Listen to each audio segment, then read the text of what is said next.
Yo.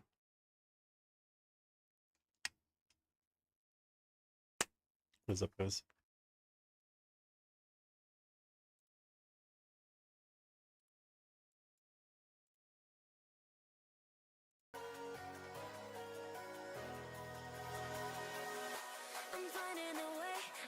I'm just doing some work.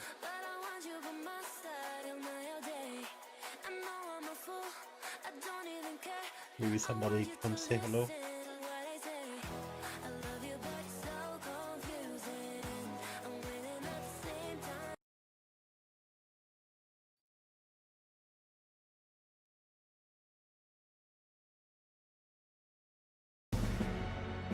Beneath is a heart-pounding first-person action horror adventure that takes place in the mysterious depths of the ocean. Excuse me.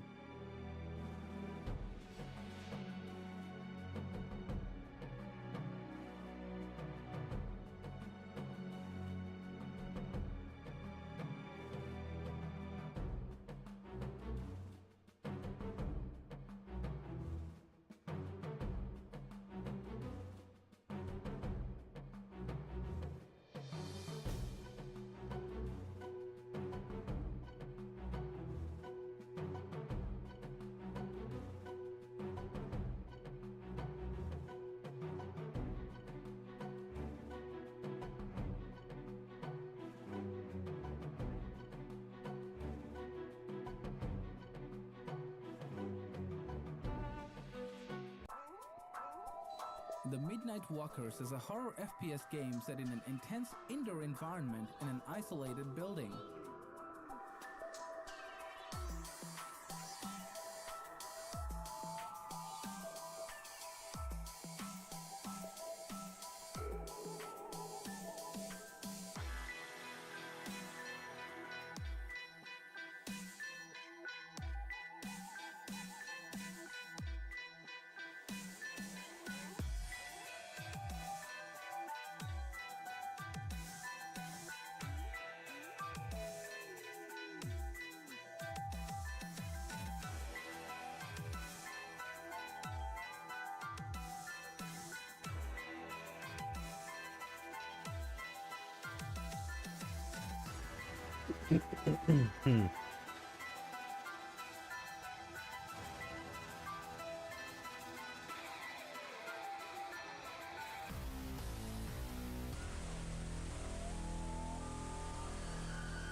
Echoes of the Living is a survival horror with fixed cameras inspired by the 90s greatest hits, but with updated visuals and fully 3D environments with current-gen graphics.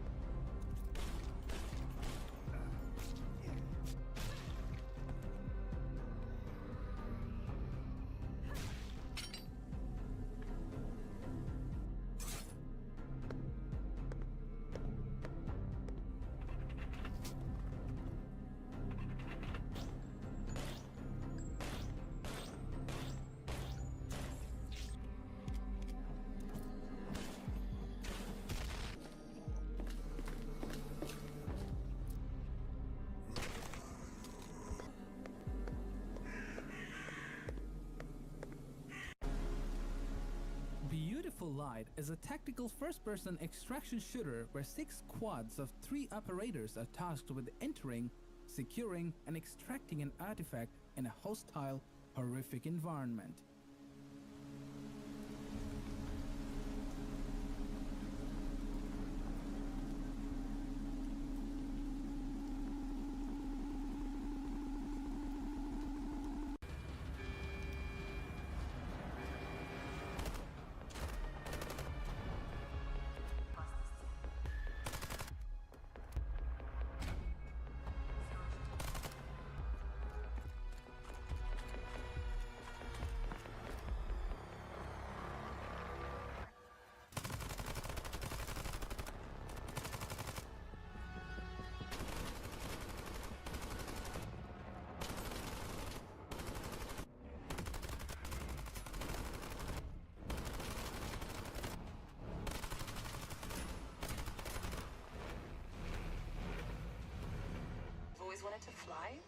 Directive 8020 is an upcoming survival horror game by Supermassive Games.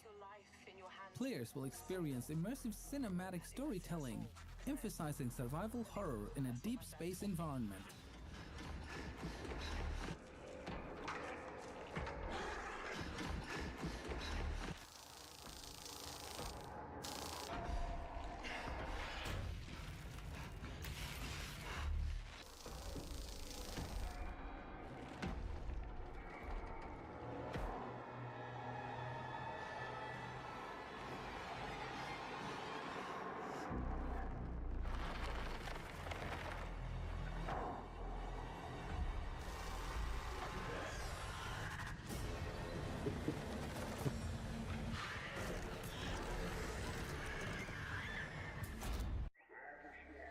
Zombie Army VR is an upcoming virtual reality adaptation of the popular Zombie Army franchise. Players will engage in a campaign set in a post-Hitler Europe, where zombie hosts continue to threaten the continent.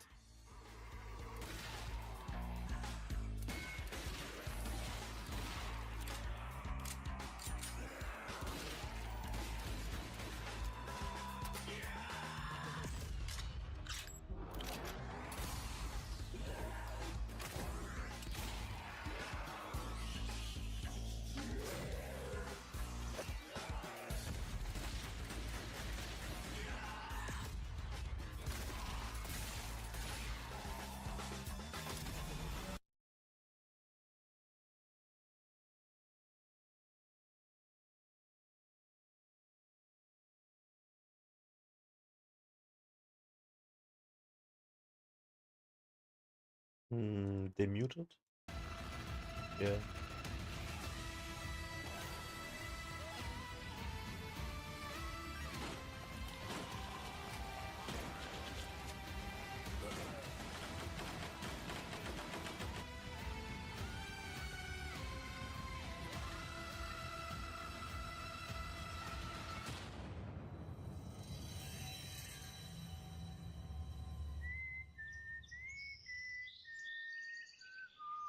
Some survive. The best person. Now, shall we kick things World of the Dead is an immersive zombie FPS game that combines first-person shooter and extraction PvPvE genres.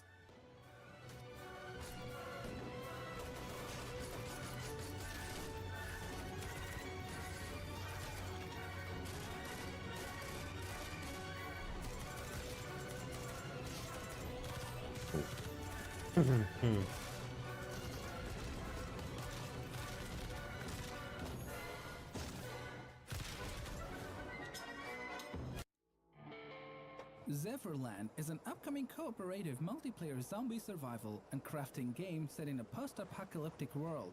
The game offers a vast 24-kilometer-square map for exploration and survival.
Showa American Story is an upcoming action role-playing game featuring a post-apocalyptic world overrun by zombies and monsters.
Lost Remains is a highly challenging multiplayer zombie survival game. Players must survive in a city overrun by the undead, scavenging for food, arming themselves, avoiding zombies, searching for loot, plundering other survivors, and finding any possible way to escape. Everything but you is fading. I see your light. Take me away from me, beyond the stratosphere. I'm burning up. You got me falling free into eternity. When you tear up my horizon.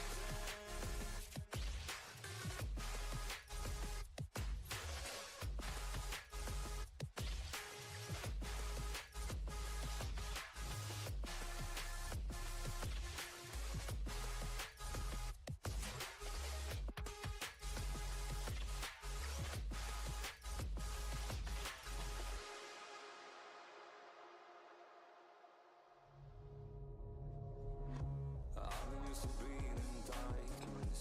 The hunger never disappeared. 'Cause the memories return to ashes. Oh, still floating, but I won't surrender. Feel the tide inside of me, drowning in the endless.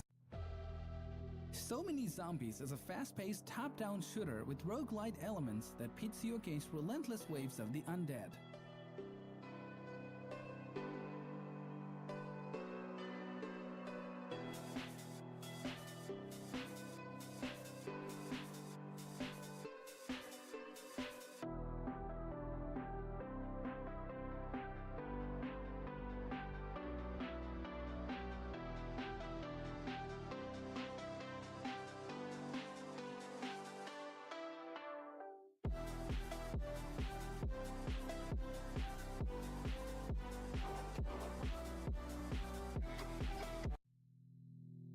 All in Vain is an upcoming action role-playing game set in a post-apocalyptic world overrun by zombies and hostile gangs. Explore a vast open world, fight hosts of zombies and gangs, complete quests, and uncover the mysteries of a shattered world.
Canyons is a third-person extraction shooter set in a procedurally generated post-apocalyptic world.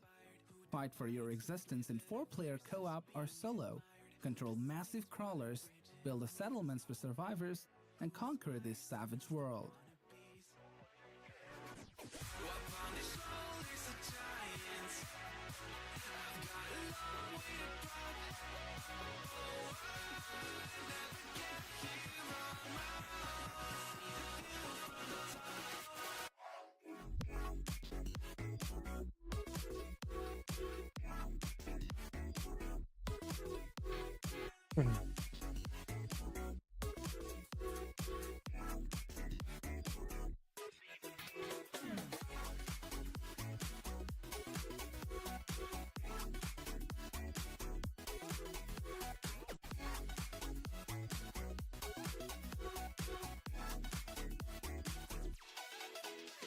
If everything's a remake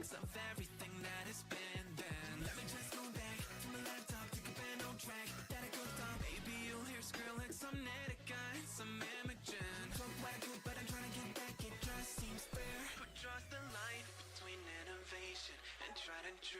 Who's to say what's reiteration and what is new?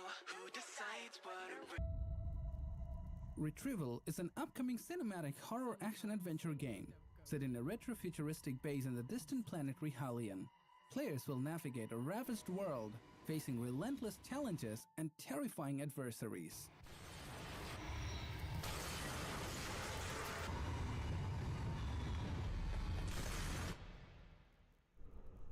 Digging. Always searching for answers we should have never asked. Always clawing at the surface like worms begging for food. A lack of understanding to push what we don't know when something should be left alone.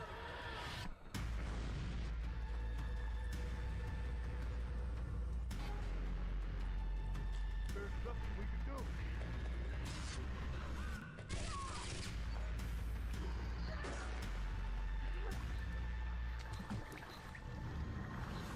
There is no end. Airtight City 2.0 Awakening, a horror-type action shooting game. You'll play as a mechanical creature powered by the energy of millions of souls. Under the extreme violence, blood, and thrill of fight, tell you a story of non-individual heroism.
Co-Chef Lars Klingbeil hat schon große Veränderungen für die Partei angekündigtes Minus, das historisch schlechteste Ergebnis. Die Union 28,5%, also auch nicht die 30 plus, die man sich gewünscht hat. Die Grüne mit einem Minus 11,9%. FDP Wow, AfD in den 20. Hochrechnungen bei 4,5%. Man stellt sich die Frage nach der Zukunft der Partei. Die AfD erzielt 20,5%, einen ganz, ganz deutlichen Zuwachs. Die Linken 8,7%, für manche eine Überraschung. Und das Bündnis Sarah Wagenknecht nahm erstmals an einer Bundestagswahl und laut Hochrechnung auf 5% werden damit also auch im Bundestag vertreten. Was bedeutet das nun alles für mögliche Koalitionen? Ein Bündnis von Union und SPD käme auf 311 Sitze, würde also nicht reichen für eine Mehrheit, dazu braucht es 316. Reichen würde es hingegen für eine Koalition aus Union, SPD und Grünen, die kämen dann auf 393 Sitze, aber die Frage ist, wie dort die politische Schnittmenge am Ende aussehen kann. Darüber werden wir noch sprechen. Und wir berichten an diesem Abend natürlich auch ausführlich über die kleineren Parteien, FDP, Bündnis Sarah Wagenknecht, die Linke auch, denn es hieß ja immer wieder im Vorfeld, diese könnten das Zünglein an der Waage am Ende sein. 18 Uhr bei der FDP. Irgendwie weiß man hier nicht, wie man auf die erste Prognose reagieren soll. Ist man drin? Ist man nicht drin? Je nach Prognosequelle ist die Antwort eine andere. Parteichef Lindner tritt dann noch erst mit großer Verspätung vor die Anhänger. Wir sind im letzten Herbst in das volle politische Risiko gegangen für unser Land. Wir zahlen selbst heute einen hohen Preis dafür. Für Deutschland war diese Entscheidung aber richtig. Beim BSW ist es ähnlich knapp. Trotzdem entscheidet man sich hier für einen optimistischen Applaus. Schließlich ist die Partei erstmalig bei einer Bundestagswahl vertreten. Da ist ein Vielleicht-Einzug schon ein Erfolg. Unabhängig davon, wie es am Ende ausgeht, was man auf jeden Fall schon mal sagen kann, dass wir überhaupt da stehen, wo wir jetzt stehen, dass wir solche Werte haben, das ist ein toller Wahlkampf gewesen und das wart auch ihr alle. Jubeln ganz ohne zu zittern können die Linken. Sie haben den Wiedereinzug in den Bundestag klar geschafft. Da kann man sich schon mal eine Ladung Konfetti gönnen. Leute, es haben über 4 Millionen Menschen heute die Linke gewählt. Das sind 4 Millionen Menschen. Und Friedrich Merz soll sich warm anziehen. Wir sind die soziale Opposition im Bundestag. Wir sind so stark wie schon lange nicht mehr im Bundestag. Und wir werden alles tun, um seinen sozialen Kahlschlag zurückzukämpfen. Ihr könnt euch auf uns verlassen. Für FDP-Chef Lindner könnte es das Ende seiner politischen Karriere sein. In einer Talkrunde der Parteichefs und Spitzenkandidaten kündigt er seinen Rückzug an, sollte die FDP aus dem Bundestag fliegen. Wir kennen das amtliche Endergebnis noch nicht, aber ich bin Realist. Es ist natürlich denkbar, dass die FDP sich ab morgen vollständig politisch und personell neu aufstellen wird. Wenn die FDP aus dem Bundestag ausscheidet, ist das völlig klar, dass ich dann auch aus der Politik ausscheide. Auch das BSW muss im Lauf des Abends weiter um den Einzug bangen. Von personellen Konsequenzen will hier aber niemand reden. Gregor Gysi könnte Alterspräsident werden. Wir haben ja nach den Hochrechnungen eindeutig den Eindruck, dass die Linken einziehen werden in den Bundestag. Miriam Pauli hat mit Gregor Gysi von den Linken gesprochen. Eine von 3 Silberlocken ist bei mir Gregor Gysi. Auf ihn hat eine ganz schöne Last geruht. Denn es sah lange so aus, als würde die Linke nicht die 5%-Hürde schaffen. Und deshalb Aktion Mission Silberlocke. Wie froh sind Sie mit dem Ergebnis heute Abend? Also ich bin sehr froh, als wir starteten, lagen wir bei 3%. Jetzt sind wir bei über 8% gelandet, also weit mehr als das Doppelte. Da haben viele ihren Anteil dran und vor allen Dingen die Jugend. Ich muss wirklich sagen, die Jugend hat uns ja richtig bestürmt. Und da ist zu Recht von einer Zeitung herausgearbeitet worden, das liegt gar nicht an unseren einzelnen Positionen, sondern an unserer Haltung. Und als diese Sitzungswoche war, wo andere Parteien versucht haben, mit der AfD ein Gesetz durchzubringen und wir so eine ganz klare Haltung an den Tag gelegt haben über Heidi Reicheneck, da nahm der Strom der Jugend noch mal zu. Ich glaube, das war mit ausschlaggebend. Also die 3 Alten, aber natürlich auch die Spitzenkandidaten, auch die Gruppenposition, vor allen Dingen die vielen, vielen Unterstützerinnen und Helferinnen und Helfer und die Jugend. Die Jugend, die hat mich so angenehm, positiv überrascht. Seitdem bin ich wieder ein Zweckoptimist, was die Zukunft unseres Landes betrifft. Nun sind es mehr als 3 Direktmandate, sehr wahrscheinlich. Also beispielsweise auch Ihre Parteivorsitzende hat Berlin-Lichtenberg verteidigt. Es sind gut 8%, aber es sind eben auch etwa 20% für die AfD. Sie sind lange im Deutschen Bundestag. Wie sehr sorgt Sie das? Das sorgt mich, weil es die Kultur des Bundestages völlig verändert hat. Könnte ich Ihnen jetzt im Einzelnen schildern, lasse ich bleiben.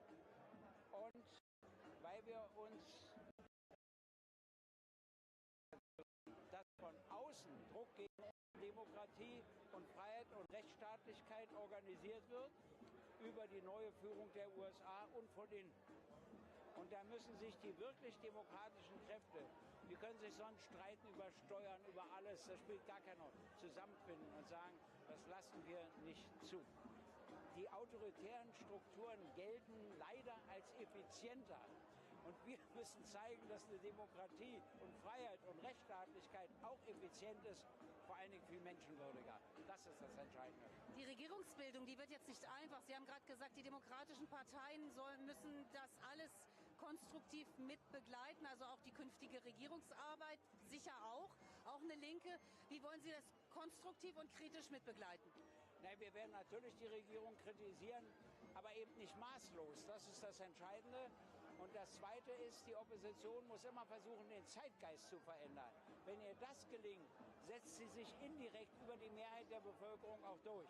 Also ich war ja der Erste, der in Bonn den flächendeckenden gesetzlichen Mindestlohn vorgeschlagen hat. Wenn ich Ihnen damals gesagt hätte, in so und so vielen Jahren werden ihn CDU, CSU und SPD beschließen, hätten Sie mir die geschlossene Klinik empfohlen. So unwahrscheinlich klang es. Was hat sich verändert? Der Zeitgeist. Lag natürlich nicht nur an uns, aber auch an uns und an vielen anderen Faktoren. Und das ist die Arbeit der Opposition. Sie muss immer am Zeitgeist arbeiten. Und wenn sie das macht, muss sie nicht bösartig werden im Bundestag, kann fair bleiben. Sie werden sicherlich am bundesweiten Mietendeckel mitarbeiten. Gregor Gysi, eine von 3 Silberlocken und Gewinner des Direktmandats in Treptow-Köpenick in Berlin und damit zurück nach Köln. Dankeschön. Und wir sprechen jetzt mit Dr. Daniela Schwarzer. Sie ist Vorstandsmitglied der Bertelsmann Stiftung, Autorin, Politikexpertin. Fangen wir an mit einem Blick auf die Linken, Frau Dr. Schwarzer. Wir haben gerade von Gregor Gysi gehört, die Jugend hat uns bestürmt. Überrascht Sie das? Das überrascht mich nicht so sehr, weil wir beobachten konnten, während des Wahlkampfes hat die Linke sehr stark auf soziale Medien für den Wahlkampf umgestellt, hat eine sehr gute Art gefunden, mit jungen Menschen zu sprechen, zu erklären, sich zu erklären und ist da tatsächlich zu neuen Wählersegmenten vorgedrungen, mit denen sich andere Parteien schwerer getan haben. Wir haben zusammen über die Europawahl berichtet. Schon da hätte man ja denken können, dass die im Hinblick auf die jungen Wähler ein Weckruf ist. Ist der bei den etablierten Parteien nicht angekommen? Die etablierten Parteien haben im Grunde ihren Wahlkampf nicht richtig umgestellt. Also wenn man vergleicht, wie viele Menschen in den Parteizentralen oder in den Wahlkampfzentralen von SPD und CDU an sozialen Medien Präsenzen gearbeitet haben, wenn man das vergleicht mit dem, was beispielsweise auch über die AfD berichtet wird und über die Linke, dann sieht man doch, dass andere Parteien da schneller waren mit einer neuen Art des Wahlkampfes im Internet, durchaus auch mit abgeschauten Methoden von anderen, gerade auch was die AfD anbelangt, wie sie auftritt, wird da sehr stark auf andere Rechtspopulisten im europäischen Ausland und auch in den USA geschaut. Und es haben auch viele versucht, gegenzuhalten, nicht nur politische Parteien, sondern auch zivilgesellschaftliche Organisationen und über die Wahl informiert und erklärt, was es für junge Menschen heißt, wählen zu gehen, wie man beim ersten Mal wählen geht, wer überhaupt wählen darf und so weiter. Und ich glaube, dass wir da jetzt schon auf einem besseren Weg sind. Aber tatsächlich sind einige Parteien erst relativ spät in dieses Segment überhaupt vorgedrungen und haben auch erstmal ihren Stil finden müssen, wie man beispielsweise auf Instagram oder auch auf TikTok kommuniziert. Das ist eine ganz andere Art der Wahlkampfführung, als das üblicherweise in den vergangenen Jahren der Fall war. Wenn Sie an diesem Abend auf die Hochrechnungen blicken, die uns derzeit erreichen, sagt Ihnen das was über unsere Gesellschaft in Deutschland? Nun, es sagt ganz klar, dass wir es mit einer ziemlich großen Spaltung in der Wählerschaft zu tun haben. Wir sehen, dass im linken Spektrum ganz außen und im rechten Spektrum ein Zuwachs von Wählerinnen und Wählern ist und dass das politische Zentrum nicht mehr die Kraft hat, die es in vergangenen Jahren hatte. Und deshalb jetzt auch diese Sorge mancher Parteien und die Hoffnung bei anderen, nämlich bei der BSW, dass die BSW es doch in den Bundestag jetzt noch knapp schafft. Das würde bedeuten, dass es schwierig wird, eine Regierung zu bilden. Das bedeutet, dass es 3 Parteien gibt, also 2 zusätzliche zur CDU, CSU. Und das bedeutet gleichzeitig dann, dass die Opposition von der AfD angeführt wird und sollte die FDP es nicht schaffen, so wie es im Moment aussieht, dann eben das BSW und die Linke mit in der Opposition sind. Und das ist schon eine neue Form des Verhältnisses sicherlich zwischen Regierung und Opposition, was sehr polarisiert werden könnte und noch stärker im ungünstigen Fall zur Spaltung und wirklich zum politischen Streit statt zum konstruktiven Zusammengehen beitragen kann. Stichwort politische Stabilität, die ja, wenn wir auch die internationalen Ereignisse betrachten, so wichtig wäre jetzt für Deutschland, für Europa. Guys, should we play some Senua? Mit einem Ergebnis, wenn es so kommt, wie die Hochrechnungen gerade implizieren, möglich? I can finish work here. Nun, die Frage ist zweierlei. We can play some Senua. Mit einer Regierung und wie lange dauert es überhaupt, bis wir sie haben? Denn im Moment ist es sehr, sehr wichtig, schnell handlungsfähig zu werden. Natürlich bleibt Bundeskanzler Scholz noch amtierend im Kanzleramt, bis eine neue Regierung steht. Das heißt, das Land wird geführt, aber große Entscheidungen, gerade auch in den wichtigen europäischen und internationalen Fragen, sollten natürlich von der nächsten Regierung gefällt werden. Und wenn es tatsächlich so kommt, dass CDU, CSU, SPD und Grüne gemeinsam einen Koalitionsvertrag aushandeln, dann dürfte das etwas länger dauern. Herr Merz hat heute Abend gesagt, er möchte in 8 Wochen fertig sein. Bis Ostern soll die Regierung stehen. Das klingt erstmal strukturiert und auch irgendwie nachvollziehbar, 2 Monate. Aber in der aktuellen internationalen Lage ist es natürlich aus Sicht unserer europäischen Partner, der Ukraine, aber auch der Amerikaner, nicht gut, wenn Deutschland noch mal 2 Monate im Grunde nicht sprechfähig ist. Und deshalb ist es so wichtig, dass diese Koalitionsverhandlungen jetzt sehr schnell vorangehen und möglichst schon mal der Rahmen, gerade was die internationalen Fragen abgesteckt wird, damit unsere Partner wissen, was mit Deutschland zu machen ist. Friedrich Merz war im Wahlkampf sehr klar, gerade zu dem großen Thema Ukraine und Russland hat er sich sehr klar auch heute Abend noch mal positioniert, dass unter seiner Führung Deutschland weiterhin unterstützt, dass auch Deutschland mit dazu beitragen wird, dass die europäische Sicherheits- und Verteidigungszusammenarbeit vorangebracht wird, sicherlich als Teil der NATO. Und das sind alles wichtige Aussagen, also darauf erwarten unsere Partner im Moment. Aber das alleine reicht nicht. Es braucht eine handlungsfähige Regierung und es braucht natürlich auch relativ bald einen Bundeshaushalt, um diese extra Aufgaben, die auf uns zukommen, auch mitzufinanzieren. Dr. Daniela Schwärzer, ganz, ganz herzlichen Dank für Ihre Einordnung an diesem Abend. Ich danke Ihnen, Frau Körner. Und weitere Einordnung erhalten wir jetzt von Professor Kronberg von der Uni Bonn. Wie lautet Ihr Tipp? Wie lange wird es dauern, bis wir eine handlungsfähige Regierung haben werden? Ja gut, der vermutlich künftige Kanzler hat natürlich jetzt dann eben den Rahmen gesteckt bis Ostern.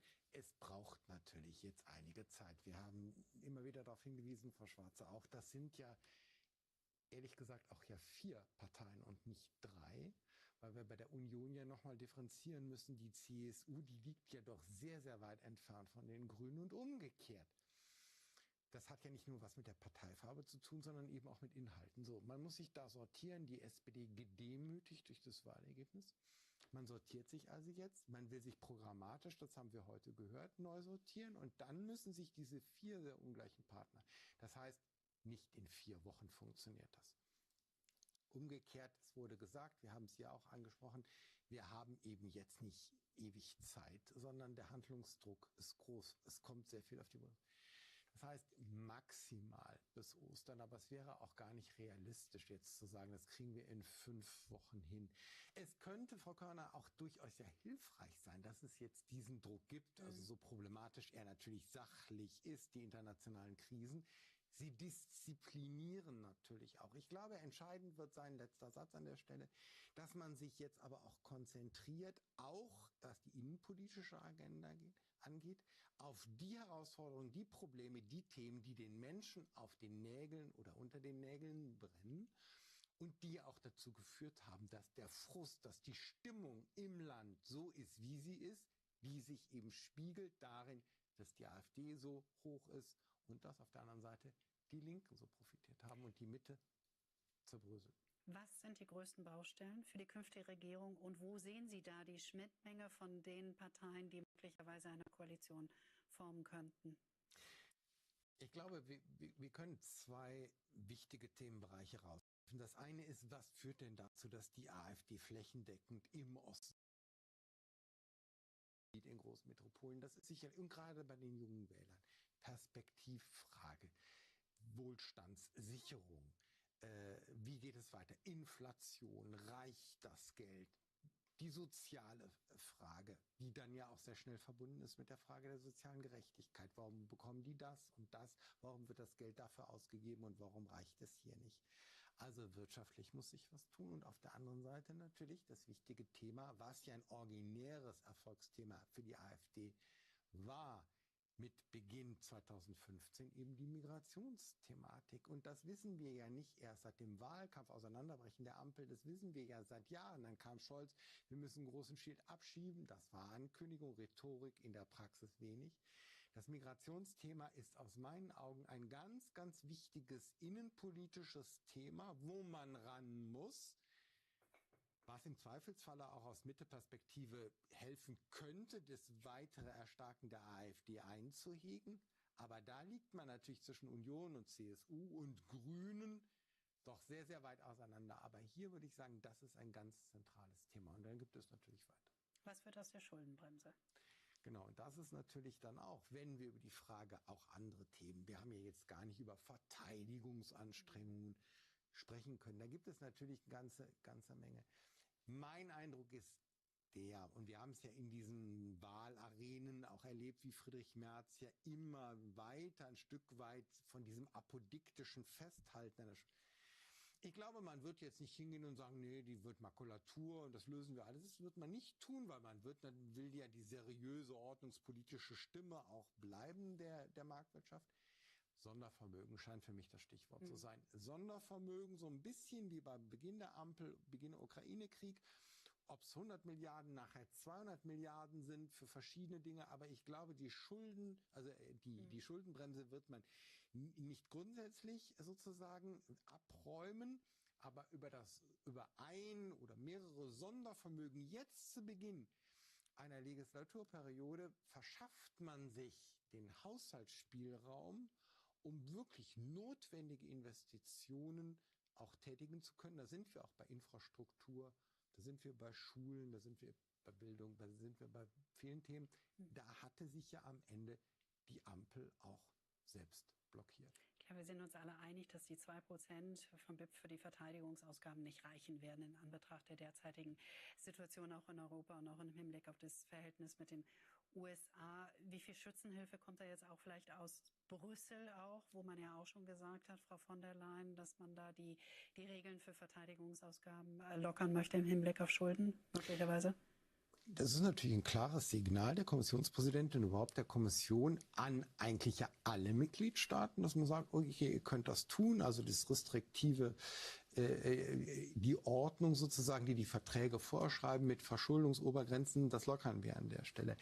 In meinen Augen ist es aber ja eher auch eine Selbstrestriktion gewesen. Es war ja weniger sozusagen auch das Bashing von Brüssel, sondern es war natürlich vor allem bei der Ampel die liberale Stimme, Lindner als Finanzminister, sehr rigide sozusagen ja auch daran festgehalten. Man war ja stolz ordnungspolitisch, dass man sagte, naja, eine Verschuldung, seriöse Haushaltspolitik von 60% Bruttosozialprodukt, andere das Doppelte. Hier, glaube ich, wird man ein Stück weit tatsächlich davon abgehen. Warum? Weil man es auch muss und weil man an diese Baustellen ran muss. Und dafür muss man natürlich Geld in die Hand nehmen. Professor Kronberg, vielen Dank für den Moment. Gerne. Ja, es gibt viel zu tun für die künftige Regierung von Deutschland. Wir machen eine ganz kurze Pause, sind gleich sehr gerne wieder für Sie da und freuen uns, wenn Sie dabei bleiben.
2025. Es ist der Tag der Entscheidung. Ihre Moderatoren heute in unserem Wahlstudio sind Roberta Wieling und Christopher Wittig. Der Mann für die Einordnung und Analysen, RTL und NTV-Politikchef Nikolaus Blome. Prognosen, Hochrechnungen, Koalitionsmöglichkeiten. Die Herrin der Zahlen heute Abend, Jasmin Gebele. Und wir alle sagen herzlich willkommen an einem der spannendsten Herrin Abende der des Zahlen. Jahres. Deutschland wählt einen neuen Bundestag. Der Wahlkampf, er war kalt, er war kurz und er war heftig. Und heute kommt er zu einem Schlusspunkt. Ja, seit heute Morgen um 8 wählt Deutschland in den Wahllokalen. In knapp einer Stunde erfahren Sie hier bei uns die erste Prognose. Und dann schauen wir natürlich den ganzen Abend auf die Hochrechnungen, besprechen das alles mit Nikolaus Blome und schalten natürlich auch zu unseren Reportern. Und die sind überall. Wir schauen mal hier. Wir sind bei der CDU, CSU, bei der SPD, bei den Grünen. Bei der FDP, die natürlich um den Wiedereinzug bibbert, bei der AfD, dem BSW, die zum ersten Mal zur Bundestagswahl antreten und natürlich auch bei der Linkspartei. Ja, wir sehen also, bei allen Parteien, wo es heute Abend etwas zu feiern oder eben nicht gibt, sind wir dabei. Ja, und wir wollen Sie aber jetzt erst einmal mitnehmen, denn der Tag hat schon einige Höhepunkte gebracht. Und wir wollen uns gemeinsam auf den Weg machen jetzt mit den Highlights des bisherigen Wahltages. Und wir starten in diese Sendung. Seit 8 Uhr heute Morgen haben die Wahllokale geöffnet. Knapp 60 Millionen Menschen können über die Zukunft des Landes mitbestimmen. Das demokratische Interesse bei dieser vorgezogenen Winterwahl ist groß. Also ich habe mich sehr gefreut. Ich habe auch mit meiner Familie, mit meinen Freunden darüber geredet. Es ist ja schön, Demokratie ausüben zu können. Es ist ja schön, dass wir dieses Recht und dieses Privileg haben. In Zeiten einer unsicheren Weltlage und wirtschaftlicher Probleme empfinden viele das heutige Votum als Schicksalswahl. Wählen Sie in dem Bewusstsein, dass Ihre Stimme die entscheidende sein könnte. Friedrich Merz gab seine Stimme gegen 11 Uhr in seinem Wahlkreis im Sauerland ab und kann sich berechtigte Hoffnungen auf die Kanzlerschaft machen. Genauso gut gelaunt hat auch Bundeskanzler Olaf Scholz in Potsdam seine Kreuzchen gemacht. Allerdings müsste er auf ein Wunder hoffen.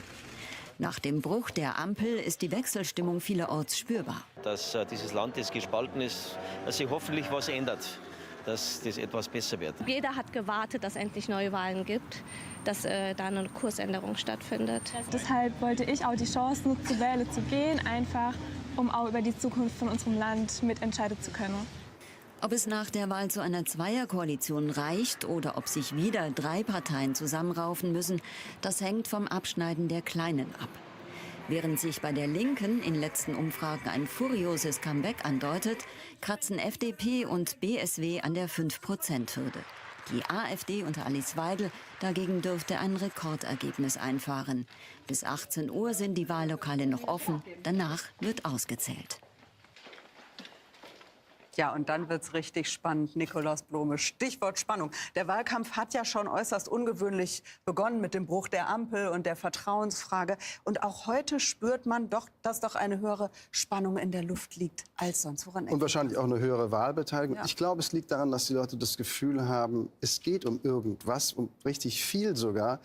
Wie soll es weitergehen mit diesem Land in all den Krisen, in denen es steckt, mit Donald Trump, der frei dreht und alles aufkündigt, was auch für den Zusammenhalt dieses Landes und die Sicherheit dieses Landes von so großer Bedeutung war. Also kriegen wir eine Regierung, die mit einer klaren Mehrheit kraftvoll und entschlossen dann einen Kurs fahren kann, um aus diesen Krisen herauszukommen? Oder gibt das hier eine ewige Hängepartie? Und dafür ist eben entscheidend, Friedrich Merz wird wahrscheinlich die Wahl gewinnen, wenn die Umfragen so eintreten. Aber mit wem er regieren kann und wie, das hängt am Ende wirklich von ein paar 10.000 Stimmen wahrscheinlich ab. Nämlich ob zum Beispiel die FDP reinkommt oder nicht. Und das ist ja nun ganz eng. Das heißt, es wird auch noch richtig spannend beim Auszählen. Also Spannung garantiert für heute Abend. Wir haben da noch viele Stunden vor uns, Nikolaus. Vielen Dank und gucken jetzt erstmal weiter zu Christopher. Und wir schauen das erste Mal mit Jasmin Gebele jetzt an unsere Zahlenwall und ja, wollen auf die Parteien schauen, Jasmin, und vor allem die Veränderungen, die es in diesem Wahlkampf gegeben hat. Ja, Forsa misst ja für uns jede Woche die politische Stimmung im Land und wie sich die Umfragewerte verändert haben im vergangenen Jahr seit März. Das können wir uns hier mal anschauen. Und da sehen wir, die Union lag eigentlich immer vorne um die 30%. Auch die Asylabstimmung im Bundestag hat daran wenig geändert. Auf den letzten Metern hat die Union etwas verloren. Die letzte Forsa-Umfrage sieht sie bei 29%. Die AfD immer deutlich dahinter, anfangs auch deutlich unter der 20%-Marke. Aber in den letzten Wochen hat sie zugelegt auf jetzt 21%. Ja, und die SPD, die hat sich am Anfang so ein bisschen ein Battle geliefert mit der AfD um Platz 2. Aber seit dem Sommer die SPD auf Platz 3. Und ja, die erhoffte Aufholjagd, wir sehen es hier am Verlauf der Kurve, die ist ausgeblieben, die SPD bei 15%. Die Grünen dahinter auf dem 4. Platz, wobei wir sehen, in den letzten Wochen haben sich die Grünen dann doch noch mal etwas an die SPD angenähert, mit jetzt 13%. Die Linkspartei, die war ja lange in der politischen Todeszone schon abgeschrieben. Aber ja, im Endspurt, muss man sagen, hat die Linkspartei einen richtigen Sprint hingelegt, hat Woche um Woche zugelegt auf jetzt 8%. Und damit wäre die Linke sicher drin im Parlament. Die FDP, die kämpft eigentlich die ganze Zeit mit der 5%-Hürde. Ja, und das Ampel aus im November, das sehen wir hier, das war auch nicht der erhoffte Befreiungsschlag. Die letzte Forsa-Umfrage sieht die FDP ganz genau bei 5%. Das heißt, das wird auf jeden Fall eine Zitterpartie heute Abend. Ja, und noch enger werden dürfte es für das Bündnis Sarah Wagenknecht. Das ist ja zum ersten Mal mit dabei. Und wir sehen hier am Anfang, da sah es auch noch ganz gut aus in den Umfragen. Aber zuletzt hat die Wagenknecht-Partei abgebaut auf jetzt 3%. Also das wird auch ganz, ganz eng. Das heißt also, ja, für die FDP und das Bündnis Sarah Wagenknecht wird es eng. Das sind die beiden Wackelkandidaten. Und deswegen werden wir natürlich heute Abend auch ganz oft auf diese beiden Parteien schauen. Denn von ihnen wird auch abhängen, welche Koalitionen am Ende möglich sind. Das machen wir. Danke schön, Jasmin. Wollen jetzt aber erst einmal dorthin gehen, wo man sich mit Blick auf die Umfragen wahrscheinlich Hoffnung macht, den nächsten Kanzler zu stellen. Und zwar ist Holger Schmidt-Denker unser Reporter bei der CDU-Wahlparty. Holger, und Friedrich Merz hat ja als Kanzlerkandidat versprochen, heute gibt es um 18 Uhr, wenn dann die Daten da sind und die gut sind, ein bisschen Rambo-Zambo. Ist die Stimmung schon danach in der Parteizentrale? Noch nicht, aber der Stefan Raab-Song hat in der Tat hier ganz gut eingeschlagen in den vergangenen Tagen, wurde auch schon mehrfach gespielt auf der Bühne vom Team Merz, also in der Aufbauphase. Und Friedrich Merz selbst hat sich ja bei Stefan Raab via Instagram bedankt für diesen Song. Also die Stimmung ist hier eigentlich natürlich verhalten gut. Ich denke, es kommt dann darauf an, was nachher für ein Ergebnis rauskommt. Alles über 30% wird als Erfolg gewertet und erhöht natürlich auch die Chancen am Ende auf ein Zweierbündnis, sofern FDP und BSW eben nicht reinkommen. Alles unter 30%, das ist dann, glaube ich, natürlich nicht so gut. Da wird man nicht zufrieden sein und da werden auch sofort Stimmen möglicherweise aus München laut werden, naja, dass man vielleicht doch nicht die richtige Entscheidung getroffen hat mit dem Kanzlerkandidaten. Also ich glaube, das ist so ein bisschen die psychologische Grenze, 30%. Alles drüber ist super. Natürlich 33, 34 wäre ein Riesenerfolg für Friedrich Merz, aber wir werden noch eine Stunde abwarten müssen. Um 18 Uhr werden wir wissen, ob hier nachher dann wirklich Rambo-Zambo ist oder eher am Ende eine gedrückte Stimmung. Wir werden sehen. Dankeschön für diese ersten Eindrücke. Holger Schmidt-Denker in der Parteizentrale der CDU. Ja, und da schauen wir gleich weiter zur SPD, zur Wahlparty der SPD. Da ist nämlich Nadine Toroxel, wobei Party ist natürlich ein großes Wort. Nadine, mit welchen Erwartungen geht man denn dort heute in den Abend?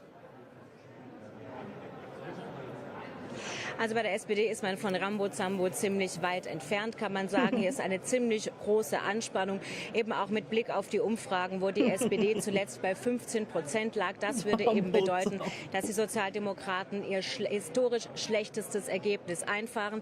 Ganz entsprechend angespannt ist hier auch die Stimmung. Obwohl Olaf Scholz ja noch heute Morgen, als er seine Stimme abgegeben hat, versucht hat, noch viel Optimismus zu verbreiten. Hier im Willy-Brandt-Haus sieht es eher nicht danach aus. Die Parteispitze und Olaf Scholz, die sitzen jetzt im 6. Stock hier im Willy-Brandt-Haus. Lars Klingbeil, der Parteichef, hat heute Geburtstag. Der hat Kuchen mitgebracht. Es gab auch Blumen vom Kanzler. Und dort wartet man jetzt im 6. Stock auf die ersten Prognosen, auf die ersten Hochrechnungen und schaut dann, wie das Ergebnis für die SPD ausfällt. Die Stimmung jedenfalls ist nicht besonders gut, eher ziemlich angespannt. Und ja, man fürchtet sich wohl vor einem historisch schlechten Ergebnis. Warten wir das mal ab. Nadine Toroxel, vielen Dank nach Berlin. Ja, selten waren so viele Wähler auch noch am Tag der Stimmabgabe unsicher, bei welcher Partei sie denn jetzt letztendlich ihr Kreuz setzen möchten. Diese Unentschlossenen waren auch bis zum Ende im Wahlkampf im Fokus der Parteien. Aber warum sind diesmal so viele Bürger unsicher? Thomas Berding berichtet. Also ich weiß, was ich wähle. Das kann aber längst nicht jeder von sich behaupten. 41% der Wahlberechtigten fällt es diesmal schwerer, eine Entscheidung zu treffen als bei vergangenen Wahlen. Viele sind noch unentschlossen, trotz Wechselstimmung. Die große Mehrheit ist mit der bisherigen Regierung unzufrieden. Andererseits ist die große Mehrheit nicht überzeugt, dass die Union eine glaubwürdige Alternative darstellt, sodass die Unsicherheit, die Verunsicherung in diesem Wahljahr in der Wählerschaft insgesamt besonders hoch ist. Das liegt wohl auch an den Kanzlerkandidaten, die bisher nicht über das eigene Lager hinaus überzeugen können. Friedrich Merz findet keinen großen Anklang bei anderen Wählern als CDU-Wählern. Und Olaf Scholz nicht bei anderen als bei den SPD-Anhängern. Plakate spielen nach wie vor eine große Rolle, obwohl beliebt sind sie nicht. Das sind alles so nichtssagende Floskeln. Das brauche ich nicht. Sie sind zwar kurz und prägnant, aber genauso viel Inhalt ist auch drin. Nichts. Ich finde es halt viel zu viel einfach. Es hängt überall. Trotzdem Wahlplakate wird es auch in Zukunft geben. Denn die Parteien wissen, dass die Wähler ihnen quasi ausgeliefert sind. Man kann sie nicht einfach wegwischen wie eine digitale Wahlwerbung. Aber man könnte sie ganz weglassen. So sieht das dann aus. In Krankenhagen haben sich die Parteien im Ortsrat darauf geeinigt, statt aussagearme Wahlplakate aufzuhängen, lieber Geld zu sparen. Insofern haben wir uns gesagt, wir verwenden das Geld lieber für was Sinnvolleres, für Kinder- und Jugendarbeit. Der Kinderschutzbund hat schon mal was bekommen. Außerdem sieht es besser aus, obwohl ganz ohne Wahlplakate ist der Ort nicht. AfD und auch FDP haben plakatiert. Aber sehr fraglich, dass sie damit hier Wählerstimmen gewinnen. Und wir machen weiter mit dem Blick in die verschiedenen Parteizentralen, gehen nach Berlin-Kreuzberg zu den Grünen. Clara Pfeffer ist unsere Reporterin dort. Und Clara, wir haben es gerade gesehen, auf der einen Seite gibt es viele Wahlplakate, die einen freuen sich drüber, die anderen finden sie nicht so dufte. Aber 1,3 Millionen Haushalte, da haben die Grünen tatsächlich wie früher geklingelt und gesagt, wir sind die beste Partei, die sie wählen könnten. Das hat aber alles irgendwie nicht so richtig gereicht, um tatsächlich eine Chance aufs Kanzleramt zu haben. Ja, also diese Chance aufs Kanzleramt, das hat man ja von Anfang an sehr bescheiden nur ausgerufen. Sogar um dieses Wort haben sich die Grünen ja lange gewunden. Zwischenzeitlich hieß es dann, Robert Habeck sei ein Kandidat für die Menschen. Also geträumt hat vielleicht der eine oder andere Grüne schon vom Kanzleramt. Ernsthaft daran geglaubt, aber wirklich kaum jemand. Trotzdem muss man natürlich sagen, ist der Wahlkampf nicht ideal gelaufen. Vor allem auf der linken Seite könnte es gut sein, dass die Grünen viel Potenzial haben liegen lassen. Sie haben sich ja eher darauf konzentriert, die sogenannten Merkel-Wähler, also so ein bisschen die etwas linkeren Unionswähler zu sich zu ziehen. Und das muss man jetzt sehen, ob diese Strategie wirklich aufgegangen ist. Ja, hoffen Sie denn, dass es zumindest eine rechnerische Möglichkeit für eine Regierungsbeteiligung gibt? Das hoffen sie auf jeden Fall. Das ist das ausgerufene Ziel, was sie immer wieder betont haben, dass es darum geht, eine Alternative anzubieten zur Großen Koalition, die ja bisher in den Umfragen immer wieder eines der wenigen möglichen Koalitionsoptionen überhaupt wäre. Und auch trotz der vielen Sticheleien oder ja auch sehr deutlichen Aussagen, vor allem von Markus Söder, von der CSU, die ja immer wieder gesagt haben, nein, wir schließen eine Koalition mit den Grünen sogar aus. Also da gab es ja ein regelrechtes Hin und Her, haben sich die Grünen wirklich nicht dazu hinreißen lassen, haben immer wieder gesagt, wir sind für alle Bündnisse offen. Wir wollen in der demokratischen Mitte Bündnisse schaffen können, Koalitionsmöglichkeiten offen halten. Also das ist ihr ganz großes Ziel, dass es diese Option gibt, auch wenn sie nur sehr theoretisch ist. Dankeschön, Clara Pfeffer, live von der Wahlparty der Grünen. Ja, wir machen jetzt eine ganz kurze Pause. Nein, machen wir nicht. Wir schalten zur FDP. Entschuldigung, so viel Zeit muss sein. Zu meinem Kollegen, nämlich Christian Wilp, der dort steht. Christian, das ist eine der kleineren Parteien und trotzdem sind ja viele Augen auf Sie gerichtet heute Abend. Spürt man das dort? Absolut. Das große Zittern hier bei der FDP hat begonnen. Zwischen außerparlamentarischer Opposition und Regierungsbeteiligung ist ja theoretisch alles möglich. Wie die Stimmung heute ist, lässt sich nicht so ganz klar sagen. Wir stehen im abgetrennten Pressebereich. Politiker haben sich bislang hier nicht blicken lassen, aber ein paar Vertreter aus der Pressestelle, die waren mit ernsten Mienen unterwegs. Und es geht ja schließlich auch um einiges, nicht nur um die Plätze im Deutschen Bundestag, auch um Jobs für Mitarbeiter im Hans-Dietrich-Genscher-Haus und im Deutschen Bundestag. Also einiges steht auf dem Spiel. Man hofft natürlich auf das Beste. Man stellt sich insgesamt auf einen langen Abend ein und will sich auch von den ersten Hochrechnungen nicht unbedingt beirren lassen. Man hat bei anderen Veranstaltungen schon gesehen, dass oftmals die Entscheidung erst so gegen Mitternacht fallen könnte. Aber noch alles ungewiss. Hier im Hans-Dietrich-Genscher-Haus jedenfalls ist für Spannung gesorgt. Christian Wilb, vielen Dank. Ja, da ist wirklich noch alles offen. Jetzt machen wir aber eine kurze Pause. Und dann werden wir uns mit der AfD näher befassen. Umfragen sehen Sie ja bei bis zu 22%. Bis gleich. Willkommen.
Willkommen zurück hier bei RTL. Die Bundestagswahl 2025, Tag der Entscheidung.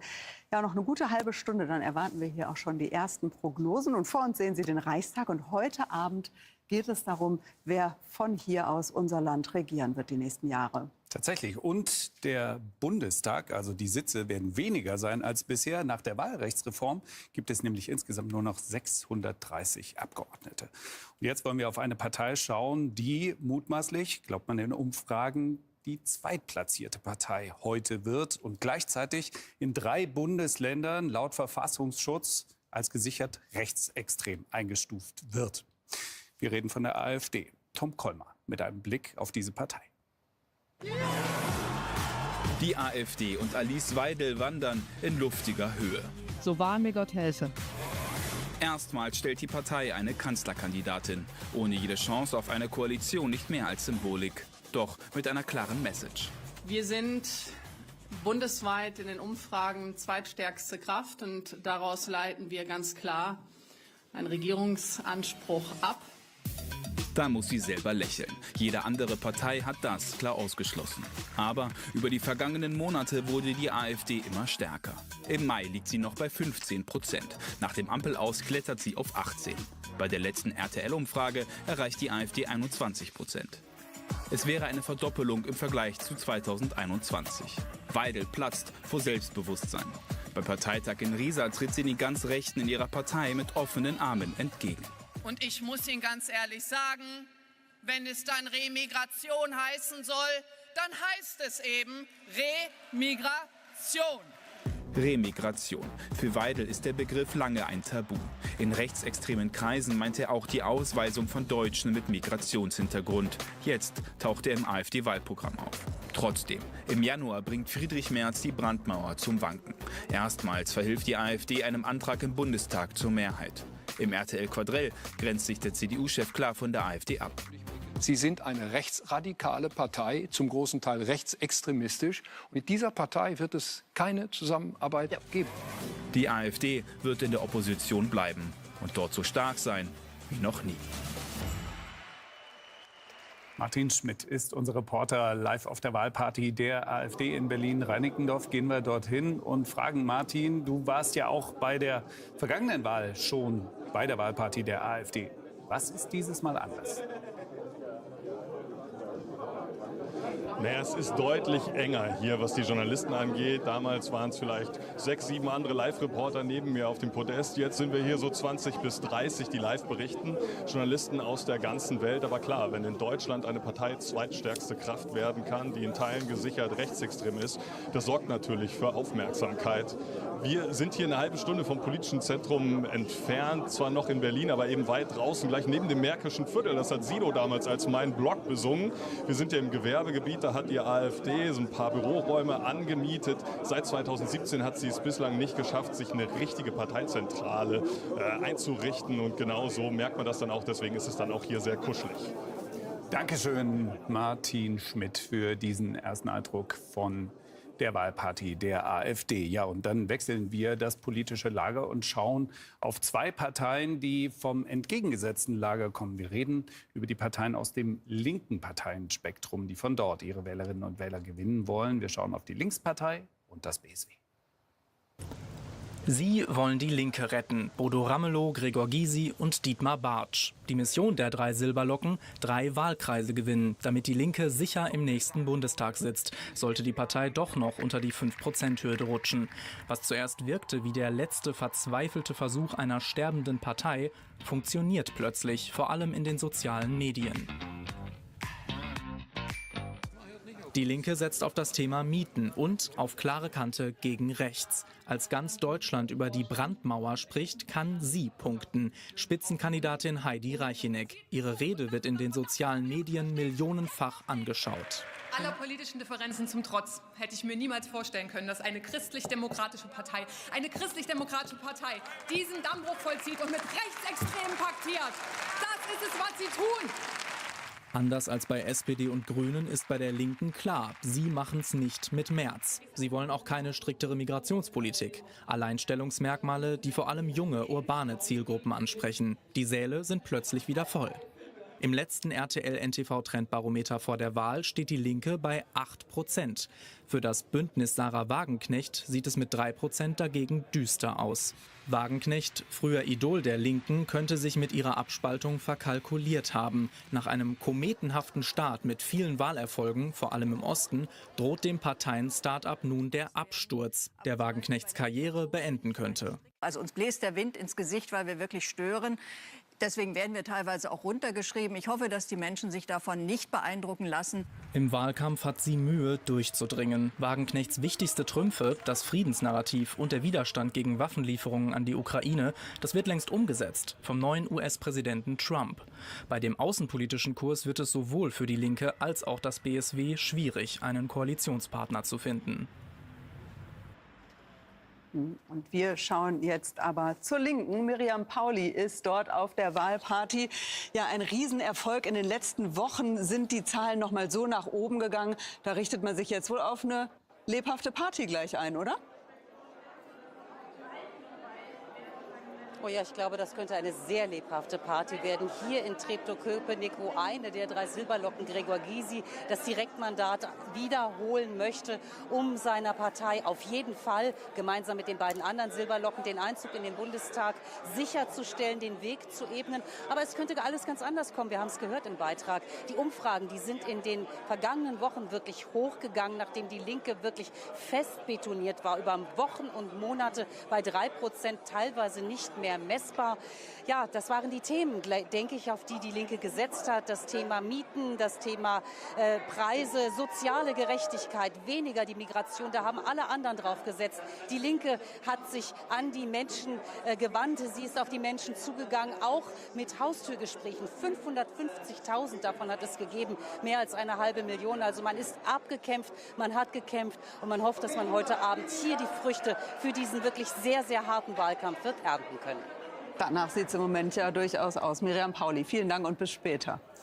Ja, und dann wollen wir die Chance natürlich gleich nutzen, auch zur zweiten Partei zu schalten, die wir eben gerade gesehen haben. Thorsten Missler live von der Wahlparty des Bündnis Sarah Wagenknecht. Thorsten, Sarah Wagenknecht hat ihre eigene politische Zukunft an diese Wahl ja auch geknüpft. Und dabei hat die Partei im Moment eigentlich keine Aussicht, wirklich über die 5%-Hürde zu springen. Was macht das mit der Stimmung vor Ort? Ja, angespannt ist die Stimmung hier an dieser Wahlparty-Location in Berlin des Bündnisses Sarah Wagenknecht. Wenn man sich umhört, dann hört man doch den einen oder anderen, der sagt, er sei optimistisch, dass das heute noch was werden könnte. Aber natürlich kennen Sie hier die Umfragen, die zuletzt bei 3, 4, 5% teilweise auch darüber lagen. Das wird also eine enge Geschichte. Und den großen Schwung der Landtagswahlen im vergangenen Jahr in Thüringen, in Sachsen, in Brandenburg, von dem ist nicht mehr allzu viel übrig geblieben. Zu Beginn dieses Bundestagswahlkampfes lag das Bündnis Sarah Wagenknecht bei 7, 8%. Jetzt kämpft man also um den Einzug ins Parlament. Und man hatte zuletzt den Eindruck, dass das BSW mit den Themen, die es anspricht, zum Beispiel Waffenlieferungen für die Ukraine, kritisch zu sehen, dass sie mit diesen Themen nicht mehr verfängt. Und in der Tat, Sarah Wagenknecht hat jetzt zuletzt noch einmal ihre politische Zukunft mit dem Einzug in den Bundestag verknüpft. Manche sprechen da schon von Erpressung. Sie selbst wird heute Abend natürlich auch auf dieser Veranstaltung hier auftreten. Es wird also auch hier ein spannender Abend. Thorsten Missler, herzlichen Dank für diese Eindrücke. Ja, alle warten gespannt auf die Zahlen, die wir ja hoffentlich dann gleich, in einer halben Stunde, knapp einer halben Stunde, haben wir die erste Prognose. Aber was kommt danach? Niemand möchte mit der AfD regieren, das ist klar. Aber es gibt auch andere Koalitionen, die von der einen oder anderen Partei ausgeschlossen werden. Aber wichtig ist ja auch, was die Wähler dazu sagen. Jasmin, was möchten die denn? Ja, Forsa hat die Wähler genau das mal gefragt im Februar. Welche Koalition wünschen sie sich? Und da sehen wir, am ehesten wünschen sich die Befragten eine große Koalition, also ein Bündnis aus CDU, CSU und SPD. 43% Zustimmung sehen wir hier. 1/3 fände Schwarz-Grün besser.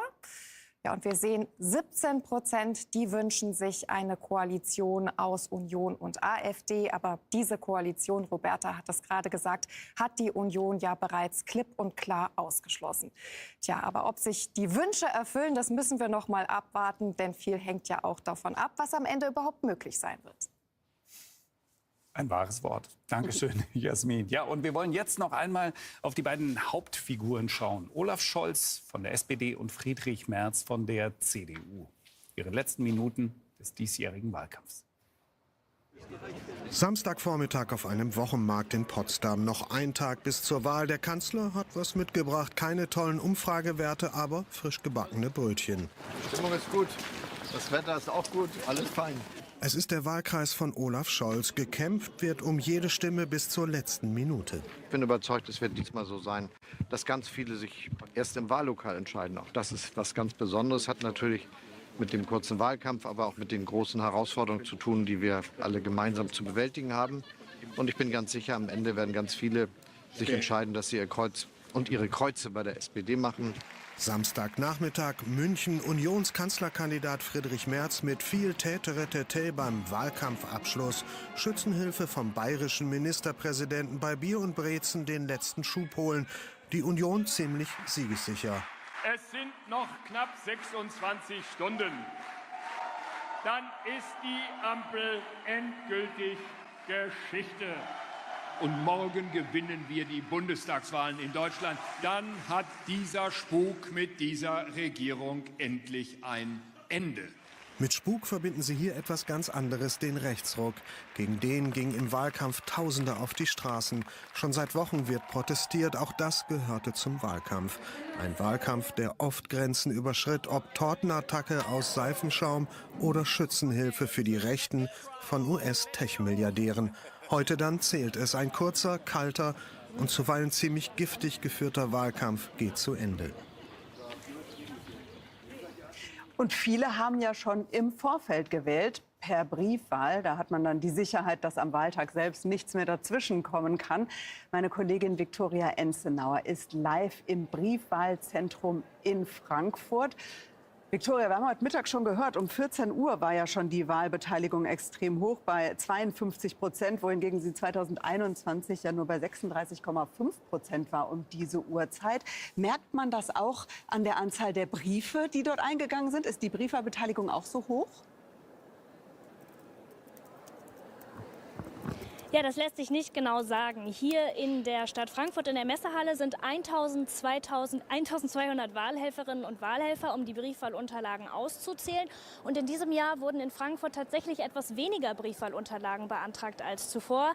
Nämlich 1/3 der Frankfurterinnen und Frankfurter haben Briefwahlunterlagen beantragt. Und das könnte aber auch daran liegen, dass viele vielleicht Sorge hatten, dass die Stimmzettel nicht rechtzeitig ankommen oder auch noch unentschlossen waren und sich heute erst entscheiden wollten.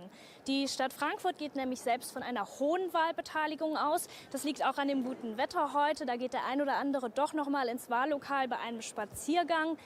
Die Wahlunterlagen hier in den Wahlurnen, die wurden übrigens mit extra Polizeischutz und LKW angeliefert. Und hier warten jetzt alle ganz gespannt auf den Moment um 18 Uhr, wenn diese Wahlurnen ausgekippt werden und dann ausgezählt werden. Und das kann einige Stunden dauern. Da sind wir gespannt, was dann bei dir los ist, Viktoria. Ich hoffe, wir schalten dann noch mal zu dir. Bis gleich. Ja, da ist also auch viel eingegangen. Und bei den Briefwahlen, da gibt es auch eine Besonderheit in diesem Jahr, denn viele im Ausland lebende Deutsche konnten ihre Stimme nicht rechtzeitig abgeben. Ein Riesenskandal, selbst in so Staaten und Ländern, wo wir mehrfach hinfliegen am Tag, wie die USA, gibt es viel Kritik von dieser Seite. Sehr, sehr ärgerlich. Wir schauen gleich noch mal im ganzen Land, wie Menschen heute wählen und zur Wahl gehen, auch unsere Politiker. Und dann kommt natürlich auch der spannende Moment der ersten Prognose. Also bleiben Sie bei uns. Bis gleich.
Yo, little JJ.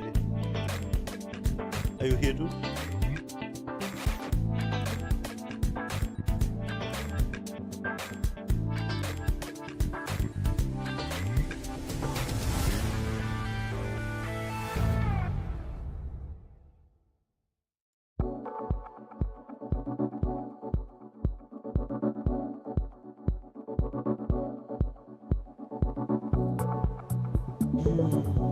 So it's late, I'm tired, I'm just working, and there's so much work, so much.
Herzlich willkommen zurück bei RTL und NTV, bei Instagram, bei YouTube und im Fernsehen. Da überall auf diesen Kanälen halten wir Sie heute im Laufe des Abends auf dem Laufenden. Ja, und der Countdown, der läuft. In gut 10 Minuten schließen die Wahllokale in Deutschland und dann bekommen Sie hier bei uns die Prognose, wie die Wahl ausgegangen ist. Klar ist aber schon jetzt, dass deutlich mehr Menschen ihre Stimme an der Urne abgegeben haben als bei der vergangenen Bundestagswahl 2021. Ja, bis zum Nachmittag lag die Wahlbeteiligung schon bei über 50%.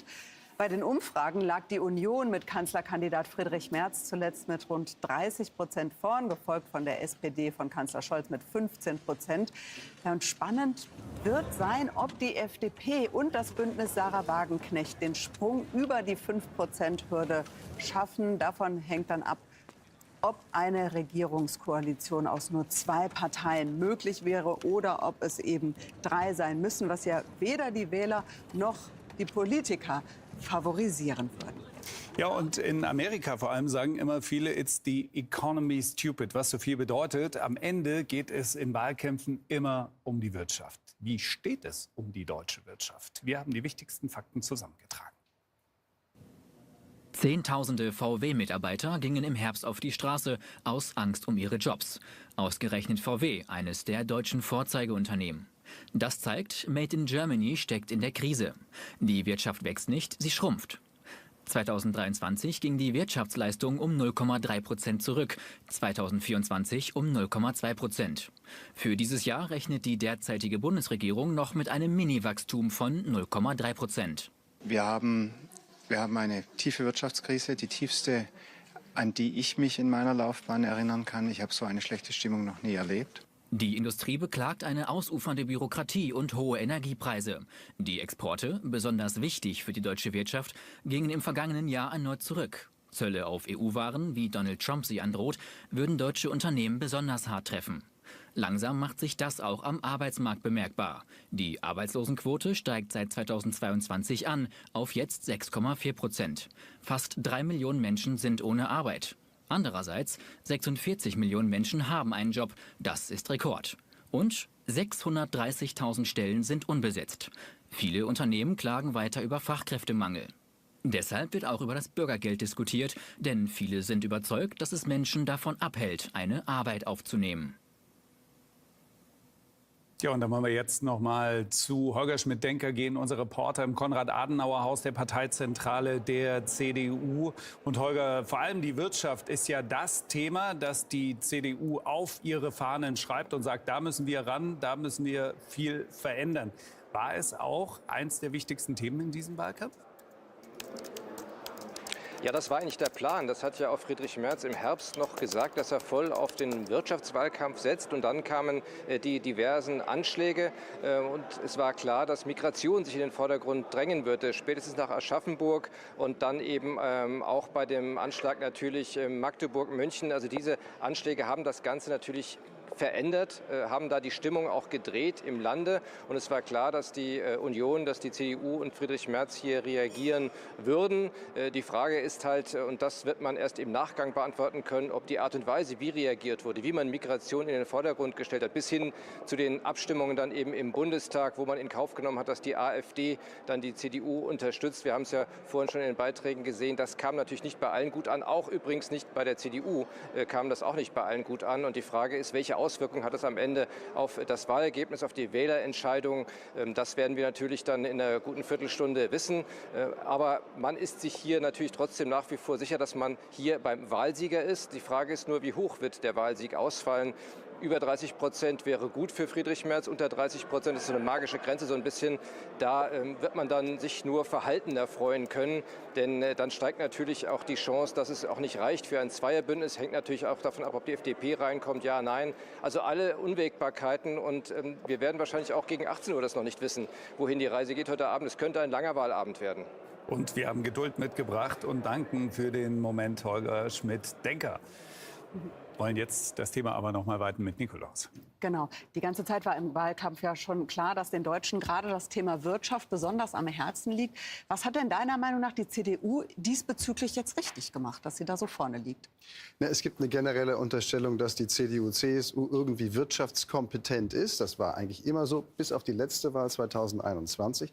Da lag genau an der Stelle auf dem Feld die SPD vorne und hat prompt die Wahl gewonnen. So wird es mutmaßlich jetzt wieder so sein. Und einig sind eigentlich alle Parteien, dass es Wachstum braucht, dass Deutschland aus der Krise rauswachsen muss. Dann gibt es mehr Jobs, mehr Geld im Portemonnaie. Das ist dann auch, wenn man so will, ein Gegengift gegen die Inflation. Und es gibt vor allen Dingen mehr Steuereinnahmen für die ganzen Ausgaben, die man ja noch vor der Brust hat, wenn man sie nicht mit Schulden finanzieren will. Aber muss man sich auch ehrlich machen, es waren schwere Zeiten für die Ampel. Stichwort Ukraine-Krieg etc. Das waren ja alles nicht vorhersehbare Einflüsse, die natürlich auch die Wirtschaft hart getroffen haben. Und die Energiepreise vor allem durch die Decke haben schießen lassen. Und das macht natürlich einer industrielastigen deutschen Wirtschaft, und die ist industrielastig besonders zu schaffen. Dafür konnte Olaf Scholz gar nichts. Im Gegenteil, die Ampel hat den Energienotstand, der eine Zeit lang ja richtig drohte, abgewendet, erfolgreich.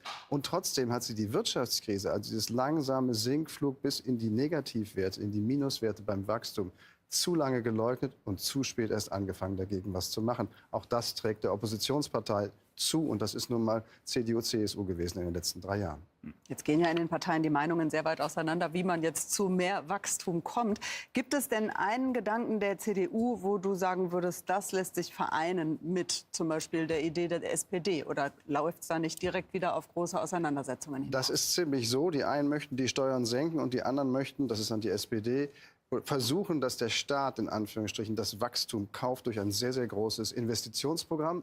Es gibt sicherlich gute Zwecke, in die man investieren könnte, angefangen bei maroden Brücken oder Straßen. Aber woher käme das Geld? Die SPD will es mit Schulden finanzieren, die Grünen übrigens auch. Davon will die CDU, CSU bislang gar nichts hören. Und jetzt kommt aber noch obendrauf wahrscheinlich ein Riesenbatzen Ausgaben für Verteidigung, also für eine Art Aufrüstung, die man braucht, wenn man unabhängig von den USA verteidigungsfähig in Europa oder auch nur in Deutschland sein möchte. Das geht wahrscheinlich auch in die Hunderten von Milliarden. Also das wird das allererste sein, worüber sich die Parteien, die nachher regieren wollen, unterhalten müssen. Gehen wir noch mal an die Verfassung und machen noch mal ein Sondervermögen für Schulden. Reformieren wir die Schuldenbremse. Ich glaube, das alles nur aus dem Haushalt herauszusparen, gerade die Verteidigungskosten, das wird nicht gehen. Das sind ja immer die großen Linien. Die meisten Leute werden wahrscheinlich ins Portemonnaie gucken und denken, das Tanken wird teurer, der Käse, den ich kaufe, wird immer teurer. Das ist die Inflation. Ja. Und, aber hattest du das Gefühl, in dem Wahlkampf haben die Menschen Orientierung bekommen, wie man aus dieser Lage rauskommen will? Was die Rezepte der Parteien sind, dass eben Käse wieder bezahlbarer wird und das Tanken irgendwie die Preise ein bisschen runtergehen etc. Also das, was die Leute direkt spüren? Ich glaube, dass die Leute klug genug sind zu sehen, dass man die Preise staatlicherseits oder regierungsseitig nicht runterbringen kann. Davon träumt die Linkspartei. Die Linke, die möchte das gerne mit einer staatlichen Preisaufsicht machen und sagen, so, jetzt kostet der Liter Sprit nur noch so und so viel. Ich glaube, das ist nicht realistisch, ehrlich gesagt. Aber die andere Seite der Rechnung, der Betrachtung im Portemonnaie, die wird das Entscheidende sein. Also steigen die Löhne, muss ich keine Angst um meinen Job haben, was dann ja auch ein fundamentales Finanzierungs- und Geldproblem für den Einzelnen wird, sobald er seinen Job verliert. Also ich glaube, bei den Einnahmen gibt es über Wachstum bessere Löhne, mehr Arbeitsplätze. Das könnte die Leute überzeugen und dann vielleicht auch ein bisschen dahingehend beruhigen, dass dies hier kein Land ist, das unweigerlich immer weiter zu Tale fährt. Ein Thema, das nach den furchtbaren Anschlägen in Magdeburg und München auch immer größer geworden ist, ist das Thema Migration. Mit diesem Thema haben manche Parteien gepunktet. Ob es für die CDU sich so bezahlt gemacht hat, diese Anträge mit AfD-Stimmen zu zählen, das zeigt vielleicht der Abend heute noch. Mario Turic fasst auf jeden Fall jetzt für Sie die wichtigsten Fragen zum Thema Migration zusammen. Insgesamt leben in Deutschland ca. 3,5 Millionen Geflüchtete, darunter etwa 1 Million aus der Ukraine. Im vergangenen Jahr sank die Zahl der neuen Asylbewerber. 230.000 Personen stellten einen Asylantrag in Deutschland. Das sind 30,2% weniger als 2023. Die meisten Geflüchteten kamen aus Syrien, Afghanistan und der Türkei. Nicht alle, die zu uns kommen, haben ein Recht auf Asyl oder werden als Flüchtlinge anerkannt. Deshalb waren im vergangenen Jahr 221.000 Menschen ausreisepflichtig. Davon sind 179.000 allerdings geduldet. Das heißt, sie können aus unterschiedlichen Gründen nicht abgeschoben werden, zum Beispiel weil sie erkrankt sind, keinen Pass haben oder in einer Ausbildung sind. Die restlichen 42.000 Personen waren unmittelbar ausreisepflichtig. Abgeschoben wurden 18.000, das sind 20% mehr als im Jahr zuvor. Je länger Geflüchtete im Land sind, umso mehr finden Arbeit. Von den Zugewanderten im erwerbsfähigen Alter haben nach 6 Jahren 57% eine Arbeit, nach 8 Jahren und mehr sind es 68%. Zur Kriminalität. Die neuesten Zahlen sind von 2023. Insgesamt gab es rund 2 Millionen Straftaten in Deutschland. 180.000 Mal waren Zuwanderer tatverdächtig, also in 9% der Fälle. Besonders bei Diebstahl, Betrug und Rauschgiftdelikten stieg die Zahl der tatverdächtigen Zuwanderer stark an. Junge Männer stellen den ganz überwiegenden Teil der Verdächtigen. Sie sind unter Zuwanderern überproportional häufig vertreten. Doch in Relation zur Gesamtzahl der Geflüchteten in Deutschland zeigen die Zahlen auch, 95% von ihnen sind nicht mit dem Gesetz in Konflikt geraten. Und dann gehen wir noch mal live zu Martin Schmidt zur AfD-Wahlparty nach Berlin-Reinickendorf. Martin, das Thema Migration ist natürlich das größte Thema der AfD und das schon seit Jahren. Und dennoch hat man jetzt gesehen, trotz dieser furchtbaren Anschläge gab es eigentlich wenig Bewegung in den Umfragen. Ja, das ist tatsächlich was hinter vorgehaltener Hand auch einige AfDler beschäftigt, dass man diese Umfragewerte, die man jetzt hat, eigentlich auch schon vor einem Jahr hatte. Und das, obwohl eben dieser Wahlkampf so gelaufen ist, dass da einige damit sehr glücklich sind oder die meisten sogar. Ja? Also dass eben, wie du es gesagt hast, ihre Themen ganz vorne waren. Lange hieß es ja, das wird ein Wirtschaftswahlkampf. Am Ende wurde es eben doch ein Wahlkampf, der über den Topseller für die AfD, über die Migration gelaufen ist. Zudem die Unterstützung aus dem Ausland, Treffen mit dem amerikanischen Vizepräsidenten, die live schalten mit Elon Musk, dem reichsten Mann der Welt. Also klar, die AfD ist eigentlich sehr glücklich, wie der Wahlkampf gelaufen ist, aber man fragt sich dann doch, wieso sind wir da so festgetackert bei ja sehr guten 20% für die AfD, aber die eigenen Ansprüche liegen natürlich noch deutlich höher. Im Moment sehen die Zahlen, zumindest die Umfragen, die wir vorliegen haben, so aus, als könnte die Partei doppelt so groß werden, als sie bisher im Bundestag als Fraktion ist. Und die AfD wirkt ja relativ geschlossen. Das kennt man auch anders von der Partei. Wie ist deine Mutmaßung, wie wird das nach diesem Wahlausgang heute Abend sein? Ja, eigentlich sind sich alle im Klaren darüber, dass auch dieses Wahlergebnis, wenn es denn dann so für die AfD ausgeht, ihnen nicht helfen wird, irgendwie eine Chance zu haben, an eine Regierungsbeteiligung zu kommen. Aber man will weiter daran arbeiten, dass es dann beim nächsten Mal, bei der nächsten Wahl endlich auch so weit ist. Das gestiegene Selbstbewusstsein, das spürt man hier vor Ort, das hat man im Wahlkampf überall gespürt. Man ist jetzt da angekommen, man ist jetzt zweitstärkste Kraft entgegen allen Unkenrufen und das trägt man auch nach außen. 2017 hat Alexander Gauland ja nach dem ersten Einzug im Bundestag gesagt, wir werden sie jagen. Vergangene Woche auf einer Wahlkampfveranstaltung hat der brandenburgische Spitzenkandidat das aufgenommen, René Springer, und hat dann gesagt, bald werden die anderen erschöpft zusammenbrechen. Also da ist das Ziel klar und auch der Tonfall gesetzt. Martin Schmidt live von der AfD-Wahlparty in Berlin. Vielen Dank für diese Eindrücke. Ist dort auch richtig voll geworden, wie man hinter ihm sieht. Nikolaus, über 20% für die AfD. Mal ganz ehrlich, hättest du das bei der letzten Wahl für möglich gehalten, dass es so kommt? Nein, hätte ich nicht. Vor allen Dingen, weil die 2021er Wahl ja mit einem Ergebnis geendet ist für die AfD von 10,5 oder 6. Und das war weniger als 4 Jahre zuvor. Das heißt also, man kann die AfD im parlamentarischen Betrieb auch drücken, wenn man die richtige Politik macht oder wenn das Thema Migration einfach sowieso aus, wenn man so will, geopolitischen Gründen, den großen Rahmenbedingungen in den Hintergrund tritt. In dem Augenblick, das sehen wir durch alle Jahre hindurch, in dem Augenblick, wo Migration ein großes Thema wird, warum auch immer, aus welchen Anlässen, wie Anschlägen oder aber wegen großen Zusammenhängen, wie meinetwegen der Ukraine, des Ukraine-Krieges, die ja 1,1 Millionen Menschen als Flüchtlinge zu uns geschickt hat. In dem Augenblick wird die AfD stark. Das können wir als Korrelation, als Zusammenhang immer sehen. Und wo holt sie ihre Stärke her? Wo kommen die Stimmen her, die zu der AfD wandern? Ich glaube, es ist eine Stressreaktion von Menschen, die das Gefühl haben, das überfordert Und dann gibt es sicherlich auch noch Ausländerfeinde und Ausländerhass, aber das lassen wir die für einen Moment lang beiseite. Denn ich glaube, die anzusprechen wird noch viel, viel schwieriger. Aber die Leute, die das Gefühl haben, meine Kita ist voll, die Schule ist voll, das funktioniert hier alles nicht mehr, der Wohnungsmarkt ist zu voll, könnten wir bitte mal eine Atempause haben. Auf diese Fragen, auf diese Nöte, Sorgen vielleicht der Menschen, antwortet die AfD mit super simplen Sprüchen. Wir werfen sie alle raus, hier kommt keiner mehr rein, wir regeln die Grenze ab, gar kein Problem. Und da tun sich andere Parteien, die ein bisschen seriöser an die Sache herangehen, natürlich unfassbar schwer. Und wir wollen jetzt die Chance mal nutzen, liebe Zuschauerinnen, liebe Zuschauer, Sie sehen es hinter uns. Ein paar Bilder sind hinzugekommen, denn wir sind natürlich heute Abend, wie versprochen, bei allen Parteien und wollen jetzt auch gleich die ersten Reaktionen mitnehmen. Und man sieht schon... Da hat man sich was mitgebracht und steht am Tischchen und wartet, was da jetzt gleich für Zahlen kommen. Die Spannung das sind dann ist eben wirklich auch, die Grenzen sind psychologisch. Also Nadine erzählt es, bei der CDU wartet man auf eine 3, wenn es eine 2 davor wird, ist schon nicht mehr so gut. Die AfD hofft darauf, eine 2 davor zu haben, also über die 20 zu gehen. 19 ist eigentlich nur 1 Prozentpunkt weniger, wäre aber für die AfD schon irgendwie nicht mehr so das Richtige und nicht das Gelbe vom Ei. Bei der SPD muss man schon fast auf eine 1 davor hoffen, wenn man sich das so heute noch mal ansieht.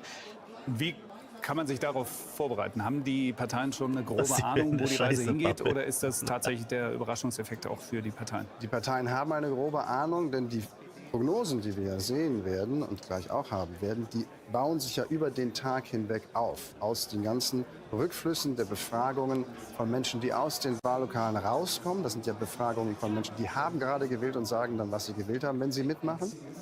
Und diese Informationen fließen zusammen und da kann man so ab und zu auch mal über die Schulter blicken. Und hier haben wir... Und ahnen, was es wird. Aber nur ahnen. Wenn ich es richtig sehe, applaudiert die CDU, aber das ist jetzt kein Ich glaube, es ist noch nicht ganz so weit. Da klatscht man sich wohl noch Mut zu bei der FDP da unten. Da wird nämlich auch geklatscht.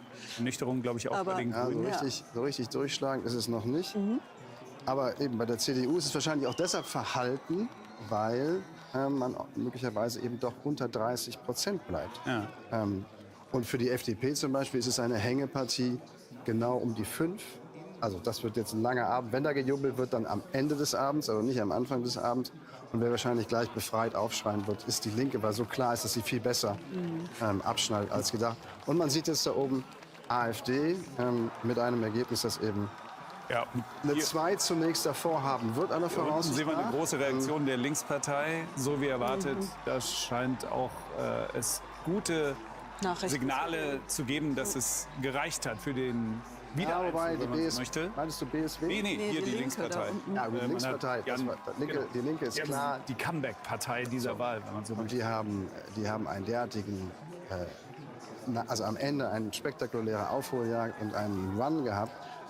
Das wird dann auch selber zum Magneten. Also wer so begeistert und jede Woche 1 Prozentpunkt weiter höher geht, der zieht dadurch allein noch mal Leute aus, die sagen, wow, ich möchte bei den Gewinnern sein. Das nennt man Bandwagon-Effekt. Wenn so ein Ding so abgeht, dann fahren noch ein paar Leute Trittbein und es wird immer mehr. Und so scheint es so gewesen zu sein. BSW hingegen, Bündnis Sarah Wagenknecht, scheint mir ziemlich bedröppelt zu sein. Das dürfte zunächst einmal unter. Jetzt haben wir, glaube ich, auch. Hat jetzt Jasmin und kann uns aufklären darüber, was wir da gerade genau gesehen haben, Jasmin. Ja, wir haben die Prognose, die ist da für die Bundestagswahl. Schauen wir drauf. Demnach kommt die SPD der Prognose zufolge auf 16,5%. Deutliche Verluste, das historisch schlechteste Ergebnis. Die Union legt zu, kommt auf 28,5%, wird also stärkste Kraft. Ein leichtes Minus bei den Grünen, die Grünen bei 12%, ja, und ein dickes Minus bei der FDP, die rutscht ab auf 5%, wäre aber Stand jetzt drin im Bundestag. Die AfD kann sich fast verdoppeln auf 20%, wird also zweitstärkste Kraft. Ja, und die Linke, die kann jubeln, sie bei 9% und damit sicher drin im Bundestag. Und auch das Bündnis Sarah Wagenknecht stand jetzt ganz genau bei 5%. Und das bedeutet, ja, Stand jetzt ist sowohl die FDP als auch das BSW drin im Bundestag. Was bedeuten diese Zahlen jetzt für die Koalitionsmöglichkeiten? Wir sehen ja, die Union, die ist die stärkste Kraft, aber sie wird Partner brauchen. Wir sehen, 316 Sitze braucht man ja für die Kanzlermehrheit, um regieren zu können.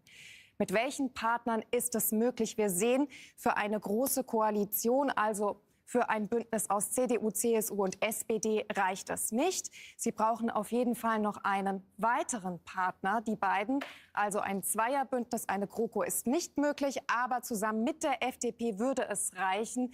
Das ist ja die sogenannte Deutschlandkoalition. Aber das hängt natürlich noch davon ab, ob es am Ende die FDP tatsächlich in den Bundestag schaffen wird. Stand jetzt ist die FDP ja ganz genau bei 5%. Was ist noch möglich? Schauen wir drauf. Eine Koalition aus CDU, CSU, SPD und wieder ein weiterer Partner ist gebraucht. Die Grünen auch zusammen mit den Grünen würde es reichen. Die drei hätten zusammen eine stabile Regierungsmehrheit. Also wir sehen, da sind im Moment nur Dreierbündnisse möglich. Das einzige Zweierbündnis, nee, hier kommt noch ein Dreierbündnis. CDU, CSU, Grüne würde noch nicht reichen. Auch sie bräuchten noch einen Partner. Es würde reichen zusammen mit der Linkspartei. Ob das politisch zusammengeht, das ist die große Frage. Also hier sehen wir ein weiteres Dreierbündnis und wir sehen, dass CDU, CSU und AfD auch ganz knapp reichen würde, zumindest rein rechnerisch, aber politisch hat die Union das ja bereits klipp und klar ausgeschlossen. Keine Koalition mit der AfD. Und wir sehen auch, an der Union führt kein Weg dran vorbei bei der Regierungsbildung. Dankeschön, Jasmin Gebele. Ja, und jetzt wollen wir die Chance nutzen, direkt einmal live nachzuhören. Und zwar im Konrad-Adenauer-Haus. Holger Schmidt-Denker ist unser Reporter vor Ort. Und Holger, bevor wir alles in Tiefe analysieren, schilder uns einmal die Reaktion, so wie du sie wahrgenommen hast. Also die Stimmung war schon mal besser, muss ich sagen. Ich habe hier andere Wahlpartys erlebt, als die Zahlen über den Schirm flimmerten unten im großen Foyer. Da war das so verhaltener Jubel, würde ich mal so sagen. Man hat sich, ich hatte es ja vorhin schon gesagt, natürlich ein Ergebnis über 30% gewünscht. Ich denke, man ist aber momentan auch um 18:05 Uhr noch nicht in der Lage zu sehen, wohin dieser Wahlabend geht. Da kann sich ja noch einiges drehen. Und ich glaube, das ist auch die Hoffnung aller CDU-Anhänger hier im Haus, dass da noch ein bisschen was dazukommt, dass man doch vielleicht die 30. There is an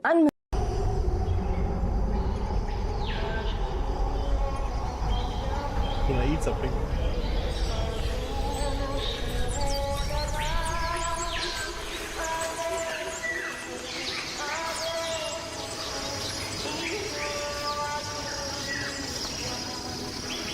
Un jour la paix viendra, un jour tu m'enlaceras. Fini la mort, fini les torts, la vie alentour sera.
Reborn. Let's finish the fight. Because after we do this, everything is gonna change.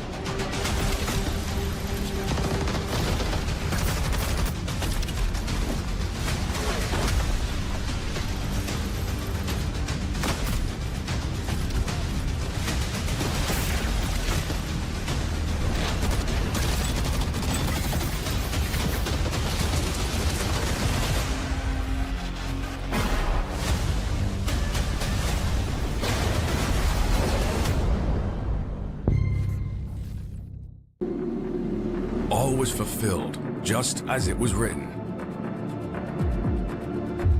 The last will be the first. It was all true. This is how it ended. When the nature died, we were next in the line, but he refused to let go and found a friend in need, who then returned the favor. But the truth is, we're only still here because of them.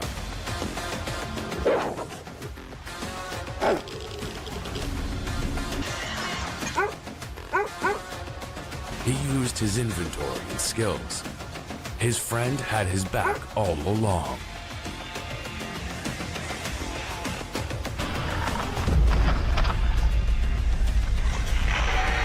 One thing is sure, they made it because they had each other's back.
Игнат. Нам с тобой нужно съездить кое-куда. Там тебе доктор одну очень полезную модернизацию сделает. Как в этих твоих играх. Правда? Прокачает тебя. Станешь супергероем.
You seek the old notes. What a fool you are. Like fowl to feed. Your kind seeks death. Something is coming. Something greater. What have you done that hell yawns before you?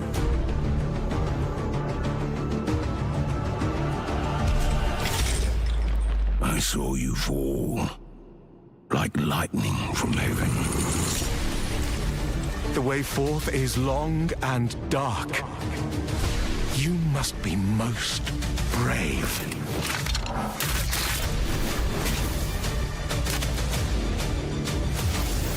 10,000 swords stand before you. Then 20,000 knees shall kneel.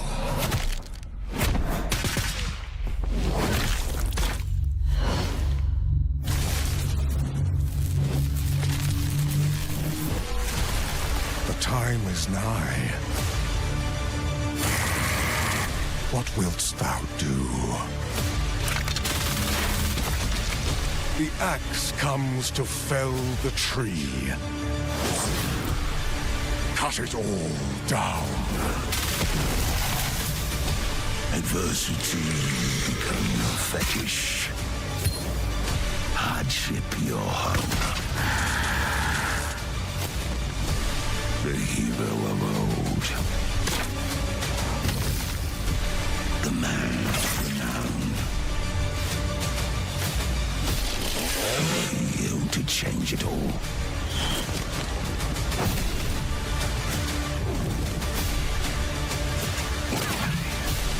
Remember me with favor for all I have done.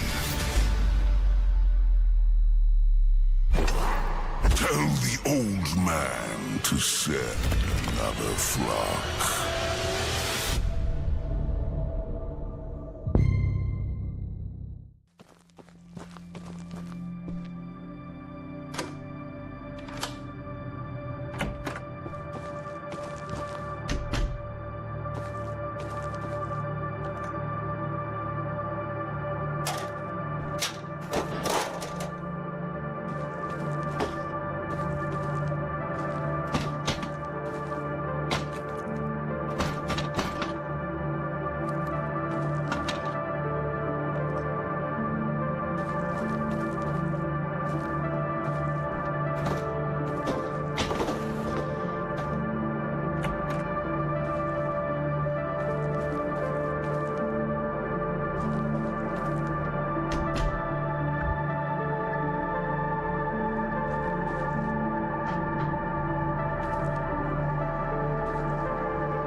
Yo. What is up, guys? Yo, it is so late. I have so much work to do still.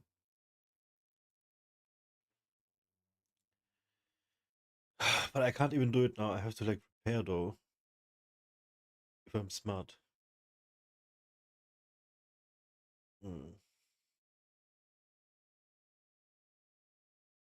All of this is like unexpected. I have to wait for something to happen and then I can keep going.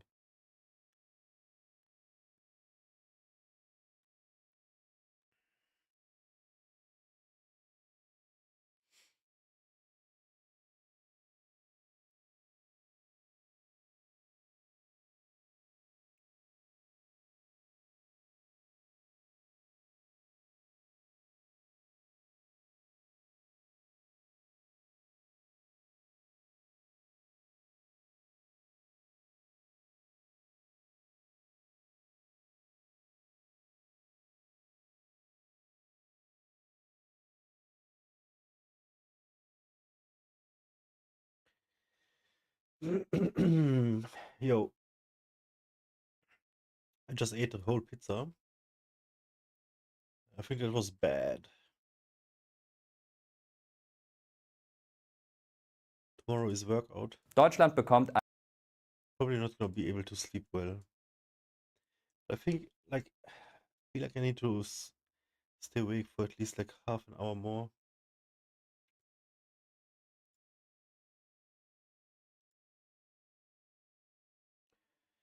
Just do some more stuff. Actually wanna play.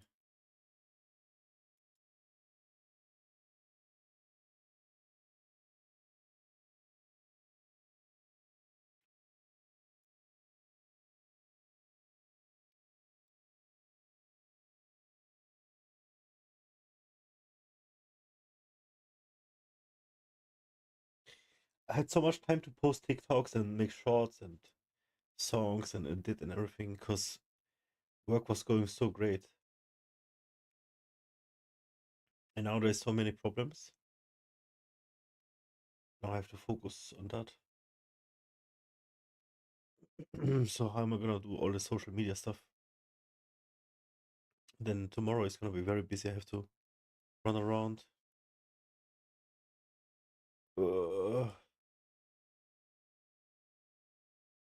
So I recorded the vlog for today, but I didn't cut.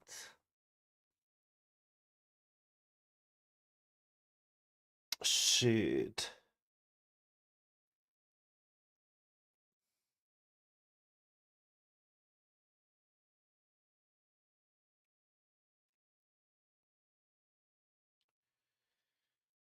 Oh, fuck. Oh man, it's so stupid.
Time did not take you, nor fate nor war.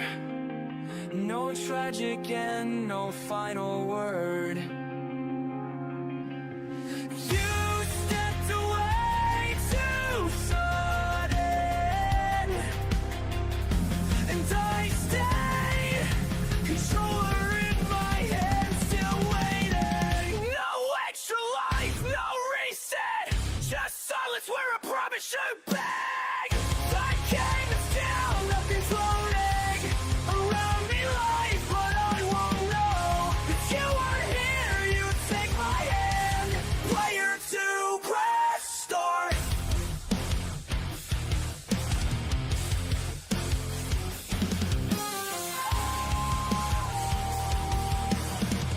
No final words, no credits rolled, no villain won, no battles lost. The screen still waits, the lights still glow, but you're not here, and time goes slow. Black day is still, nothing's holding. I want the eyes, but I won't know. If you're not here, you take my hand. What you do, back smart.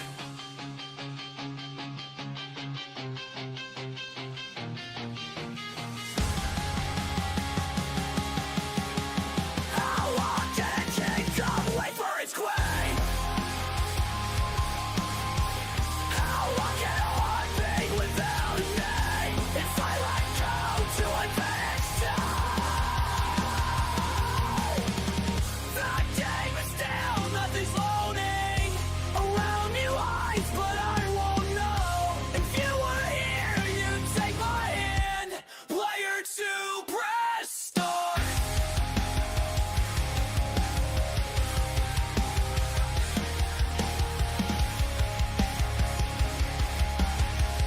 I never left, why did you? I never left, why did you?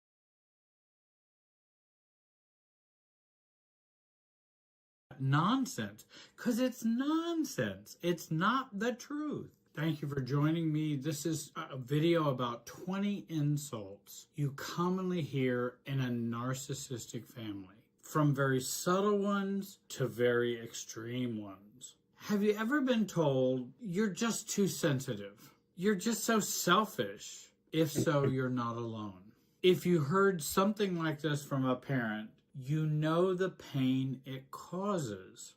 Now, other families besides narcissists can use these as well. In narcissistic families, insults aren't just words. They're strategic weapons designed to make you feel small, dependent, and powerless. I'm Jerry Wise, and for over 45 years, I've helped people to break free from toxic family dynamics. My mission is to help you discover the self you were never allowed to have. A strong, confident, and independent you. And together we build a life free from control, manipulation, and emotional pain. Let's break down the types of insults you often hear in narcissistic families, from most subtle to the most extreme, why they're so destructive, and how you can begin to protect yourself. Most common insults you hear in narcissistic families. Number 1, subtle insults. They seem harmless but undermine you over time. For example, 1, you're just too sensitive. This insults your emotional responses by implying that you're weak, making you feel ashamed for expressing yourself. Number 2, oh, you're just overreacting. It belittles your emotions by suggesting you're irrational, you're emotionally unregulated, and leading you to suppress your own feelings, but in an unhealthy way. There may be a healthy time to suppress your feelings, but not in this unhealthy way they're suggesting. Number 3, stop being so emotional.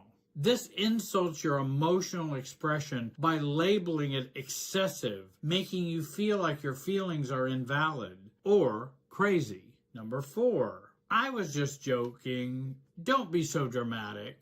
It disguises criticism as humor, making you feel like you're overreacting and can't take a joke. Number 5, you're imagining things. This insults your perception by implying you're delusional, causing you to doubt your own reality. And that's one of those gaslighting insults. You're just imagining things. A second category of insults is guilt and shame-based insults. Firstly, everything's always about you, isn't it? It accuses you of being selfish, making you feel guilty, and guilty of just having needs. Number 2, after all I've done for you, this is how you repay me? This insults your gratitude by implying you're unappreciative and making you feel obligated to comply, and that you still owe them from years past.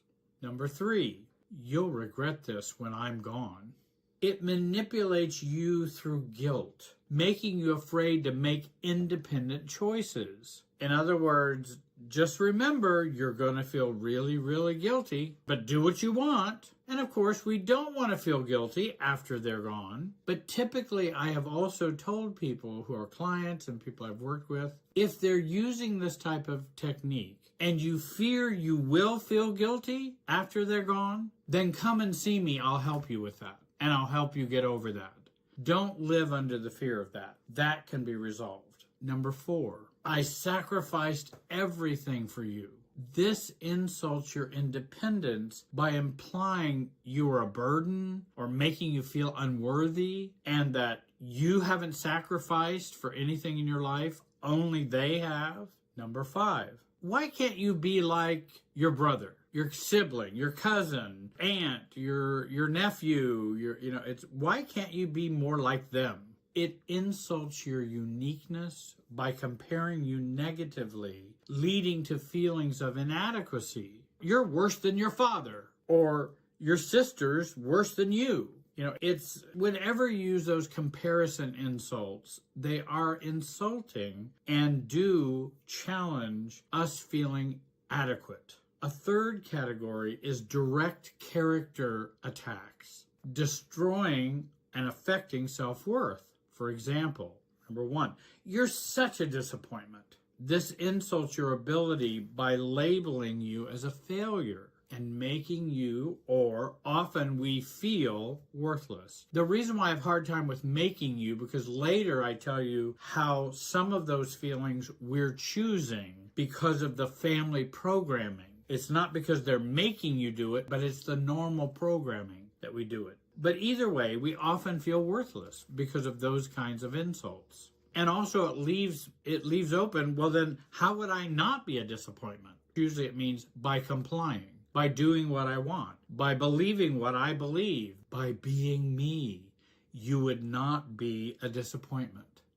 Oh, that's not very helpful for a self. Number 2, you're just like your father. You're just like your sister. It insults your individuality by comparing you to someone they dislike, making you feel flawed. And again, they will use, well, you're just like somebody who acts negatively. And it's like, well, I'm not them. They're not me. Even if we do act alike in some ways, I'm still not them and they're still not me. But if I can blend those together, I might be able to insult you and cause some lower self-esteem and lower self-worth. Number 3, you always ruin everything. You can't just get along. You always have to bring these things up. You always make something that is not fun and This insults your competence by blaming you for problems and making you feel like the constant failure and the constant problem maker. And I never like using always, never, those kinds of words, even in marriage counseling or even in when we talk about, you always ruin everything. Did I ruin yesterday as well as the day before and the day before that? Always ruin everything? Because it's an overstatement meant to insult or to demean someone. And then fourthly, of course, we have, well, you're so selfish. You're just so selfish. It attacks your character by implying you don't care about others, making you feel guilty for prioritizing yourself. If you go, well, this is what I would like to do. Oh, that's selfish language to use I, because you should be using we and or what I think we should do. So you can't have a boundary, you can't have an opinion, you can't be unique or autonomous without being selfish, because you're just all stuck on yourself. And of course, that's a very distorted view of selfishness. And the ultimate selfishness is to try to control someone else's selfhood while affirming your own and making it dominant, like a narcissistic parent might. That's the ultimate selfishness. Number 5, no one cares about your opinion. And this insults your intelligence by dismissing your thoughts, making you feel invisible and unimportant. No one cares about your opinion. And especially on this, you don't even go to the same church we go to, or the same mosque, or whatever religious organization. So no one cares about your opinion. Well, who's an expert on everything? I'd like to meet them sometime. And I can have opinions on things I'm not a part of. But no one cares about your opinion, and that is to make you feel small, weak, demeaned, and, just shut up is really the message. What's the next category of insults? Extreme insults. Attacking your core identity and self-worth. First of all, number 1, you're lucky we even put up with you. It insults your value by implying you've been a burden or making you feel unwanted. You're lucky we even put up with you. Number 2, no one else would put up with you. This insults your worth by isolating you and making you feel unlovable and dependent, because no one would put up with you. So you need to be really, really grateful that we had you and you have us as parents. Thirdly, you're impossible to love. It insults your core self by suggesting you're fundamentally unworthy of love, causing deep emotional pain. And again, we do it with kind of words like, you're stupid. We label your whole being with this insult. You're stupid. And that's very, very damaging for a child. And then we have to do the work of self-differentiation later on in life to get that out of us, because it's not a true part of us. It is a forced into us part of us, or a borrowed part of us that we have borrowed from the toxic, dysfunctional family we grew up in. But it's not the true us. And I remember having a difficulty coming to that conclusion, even to believe that. Because I remember when I was pastoring, I just felt I was very codependent and just wanted everybody to be happy and everybody to be happy with me and, well, good luck. And there was a family who was pretty critical of me about many things. And I'm going, I'm just Jerry. I mean, I've never done anything bad to you. Don't want to. I have always tried to treat you with respect and things like that, because those are my values. But they were, oh, well, Jerry doesn't like us. Jerry thinks he's better than us. And it all was projection on their part. They had both, husband and wife had grown up with physically abusive fathers. Well, I was a pastor. Well, who's the father figure in the church? Now I became their father. For no reason. I had never abused them, but I got the unresolved issues coming my way.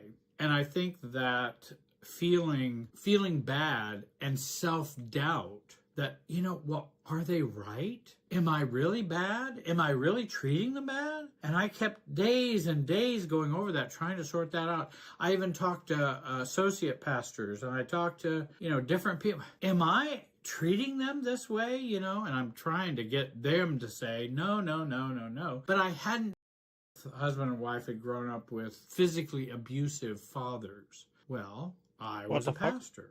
Well, who's the father figure in the church? Now I became their father. For no reason. I had never abused them, but I got the unresolved issues coming my way. And I think that feeling bad and self-doubt that, you know, well, are they right? Am I really bad? Am I really treating them bad? And I kept days and days going over that, trying to sort that out. I even talked to associate pastors, and I talked to, you know, different people. Am I treating them this way, you know? And I'm trying to get them to say, no, no, no, no, no. But I hadn't decided for myself whether that was true or not. And so I remember the night I sat down and went, either they're wrong or I'm wrong.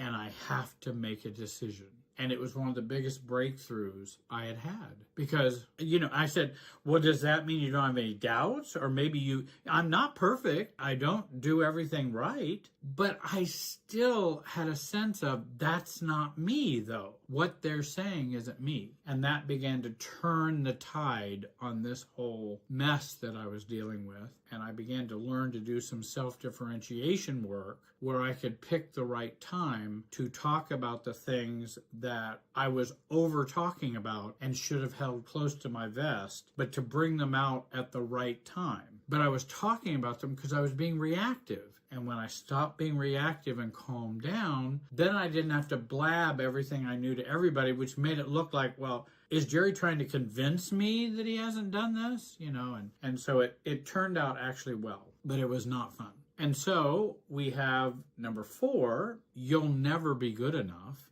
is another insult. This insults your self-esteem by making success feel impossible, leaving you feeling inadequate. Number 5, you're worthless. I think I've mentioned that one. It directly attacks your entire sense of self, leading to the feelings of hopelessness and despair because you are nothing. You are worthless. You mean nothing. You're not lovable. Just an attack of insults and shame, which should blot out your being and blot out your personhood. And there's worse ones than that. And, you know, parents can swear and do all kinds of things and degrade you physically, body shaming, all kinds of other insults that can come to make you comply and to make you feel controllable for them. So why do these insults do more than hurt your feelings? Because they have shaped and reshaped our identity, eroding our self-worth, leaving you dependent on their approval. Now I spend the rest of my life trying to convince them I'm not worthless and that I am worthy and that I am lovable. And so I have to spend the rest of my life doing that. Now, that's a very exhausting thing to do. Often you have to do it a while until you're ready to give it up. But that's hard to give it up because if I give it up, then I cannot have the fantasy or the dream of having the parent I always wanted, who actually cares about me, who actually loves me, who actually supports me. So if I give up the belief in what they're saying, then it kind of throws into stark contrast. This isn't going to happen, and you're not going to have the parent who will parent you in a loving, mature, nurturing, caring, adult way. If we're both adults, the parent and us, it's not going to happen. And many of us don't want to give up that fantasy. I certainly did not. I thought, well, let's just keep trying. If we just keep trying, something might happen. Well, you can try all that you would like. You have my permission to do that. And then when you're ready, you can take a look at a way in which you could self-differentiate and become free, and then have a different or newer relationship with that parent. Some choose no relationship. Some choose a more limited relationship. And every parent is different. So not every parent, even every narcissistic parent, is different. And there are some things when we start to let go of the apron strings, the umbilical cords, emotional with parents, it can affect the relationship for the positive. But I don't want to hold out a whole lot of hope. It's troubling. Now, over time, the parents attack your sense of self and your reality with these insults. They create self-doubt. They sabotage your confidence. They keep you trapped in the family's emotional Wi-Fi and the family's toxic dynamics. And one of the things I do is help people turn off the family Wi-Fi and cut the cords with the family toxic dynamics. And by the way, I don't mean by that you never talk to your family or never with them.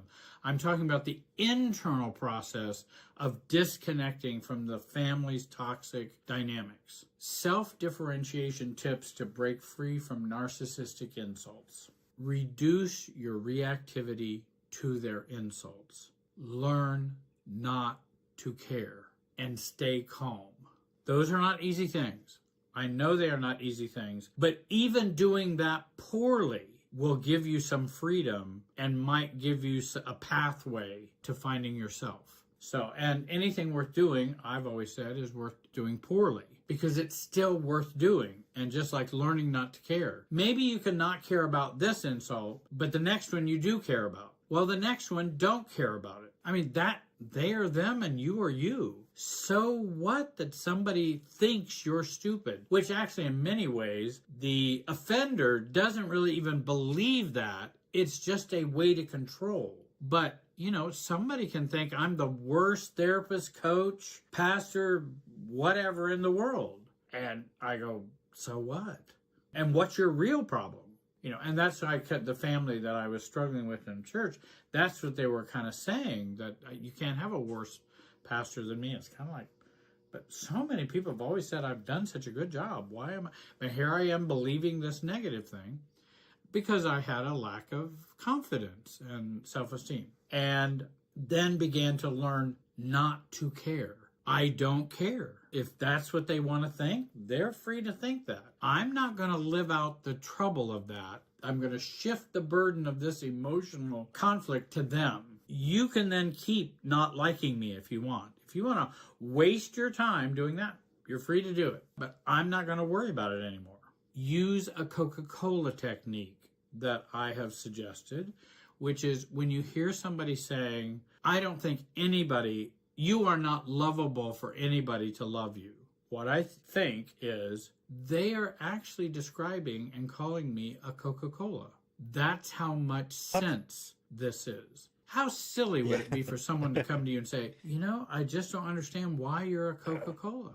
And you'd be going, what? Why I'm a Coca-Cola? That doesn't make any sense. That's crazy. But yet if somebody says you're unlovable, we somehow believe it rather than go, sounds like Coca-Cola to me. And so I use the Coca-Cola technique to detach myself from that nonsense because it's nonsense. It's not the truth. Also, remember, and this is something I use a lot in self-differentiation, I am not them and they are not me. They can be as crazy and nutty as they want to be about who they think I am, perfectly fine. But they're not me, and that's not what I believe about me. But they're free to believe that if they want. And if other people believe them, then other people are believing them at their own peril. And at some point, they may come to realize they were wrong. Maybe not, but many times they do come to see that, hey, oh, well, maybe their parent wasn't all that accurate about their child. Duh, maybe not. Ask. If they never change, and they're going to continue to do this forever, for the rest of your life, how would you feel? How would you think? And how would you behave differently? And then I will also add on there, what kind of relationship would you like to have with them? They're not going to change, not one bit. How are you going to, what are you going to do with the relationship? And if they never changed, are you going to change how you think about you? That's kind of what I mean. How would you feel? How would you think? How would you behave differently? Because you're up against something that's unchangeable or very possibly unchangeable. And I believe people can change, but I believe there are some people that the chances of changing are very, very small. But how would you think, feel, and behave differently? My parent is always going to think this way about me. Am I going to care about that? Am I going to live my life according to it? Isn't it rather ridiculous that they think that way? Why am I falling prey to their inner immaturity and personality disorder. Why am I doing that? That seems rather a foolish thing to do. So, if you're ready to finally break free from the grip of dysfunctional family dynamics and build a strong, confident sense of self, free from others' control, manipulation, or dysfunction, then join me in the free training that I have listed below. Absolutely free, 84 minutes. You'll learn a lot of stuff. Start building the self you were never allowed to have. Click the link below and get started. And don't forget to subscribe and hit the bell icon to see new videos I publish every week. It's time to get your family out of you and finally live as your true, differentiated self. I want to thank you for watching. Have a great day and be wise. Be wise. Okay. That was actually a good video. I took all of these insults.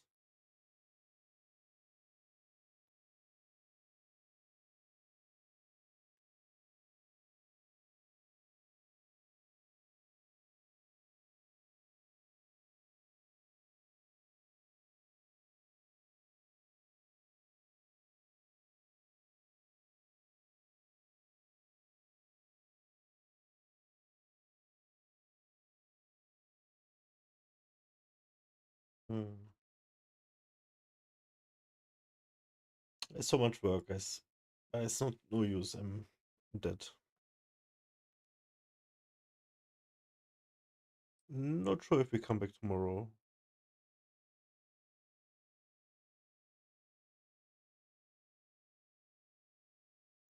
We do the workout probably. Hopefully. It's just a lot of work. Okay, thanks for hanging out. See you later. Thank you, boy.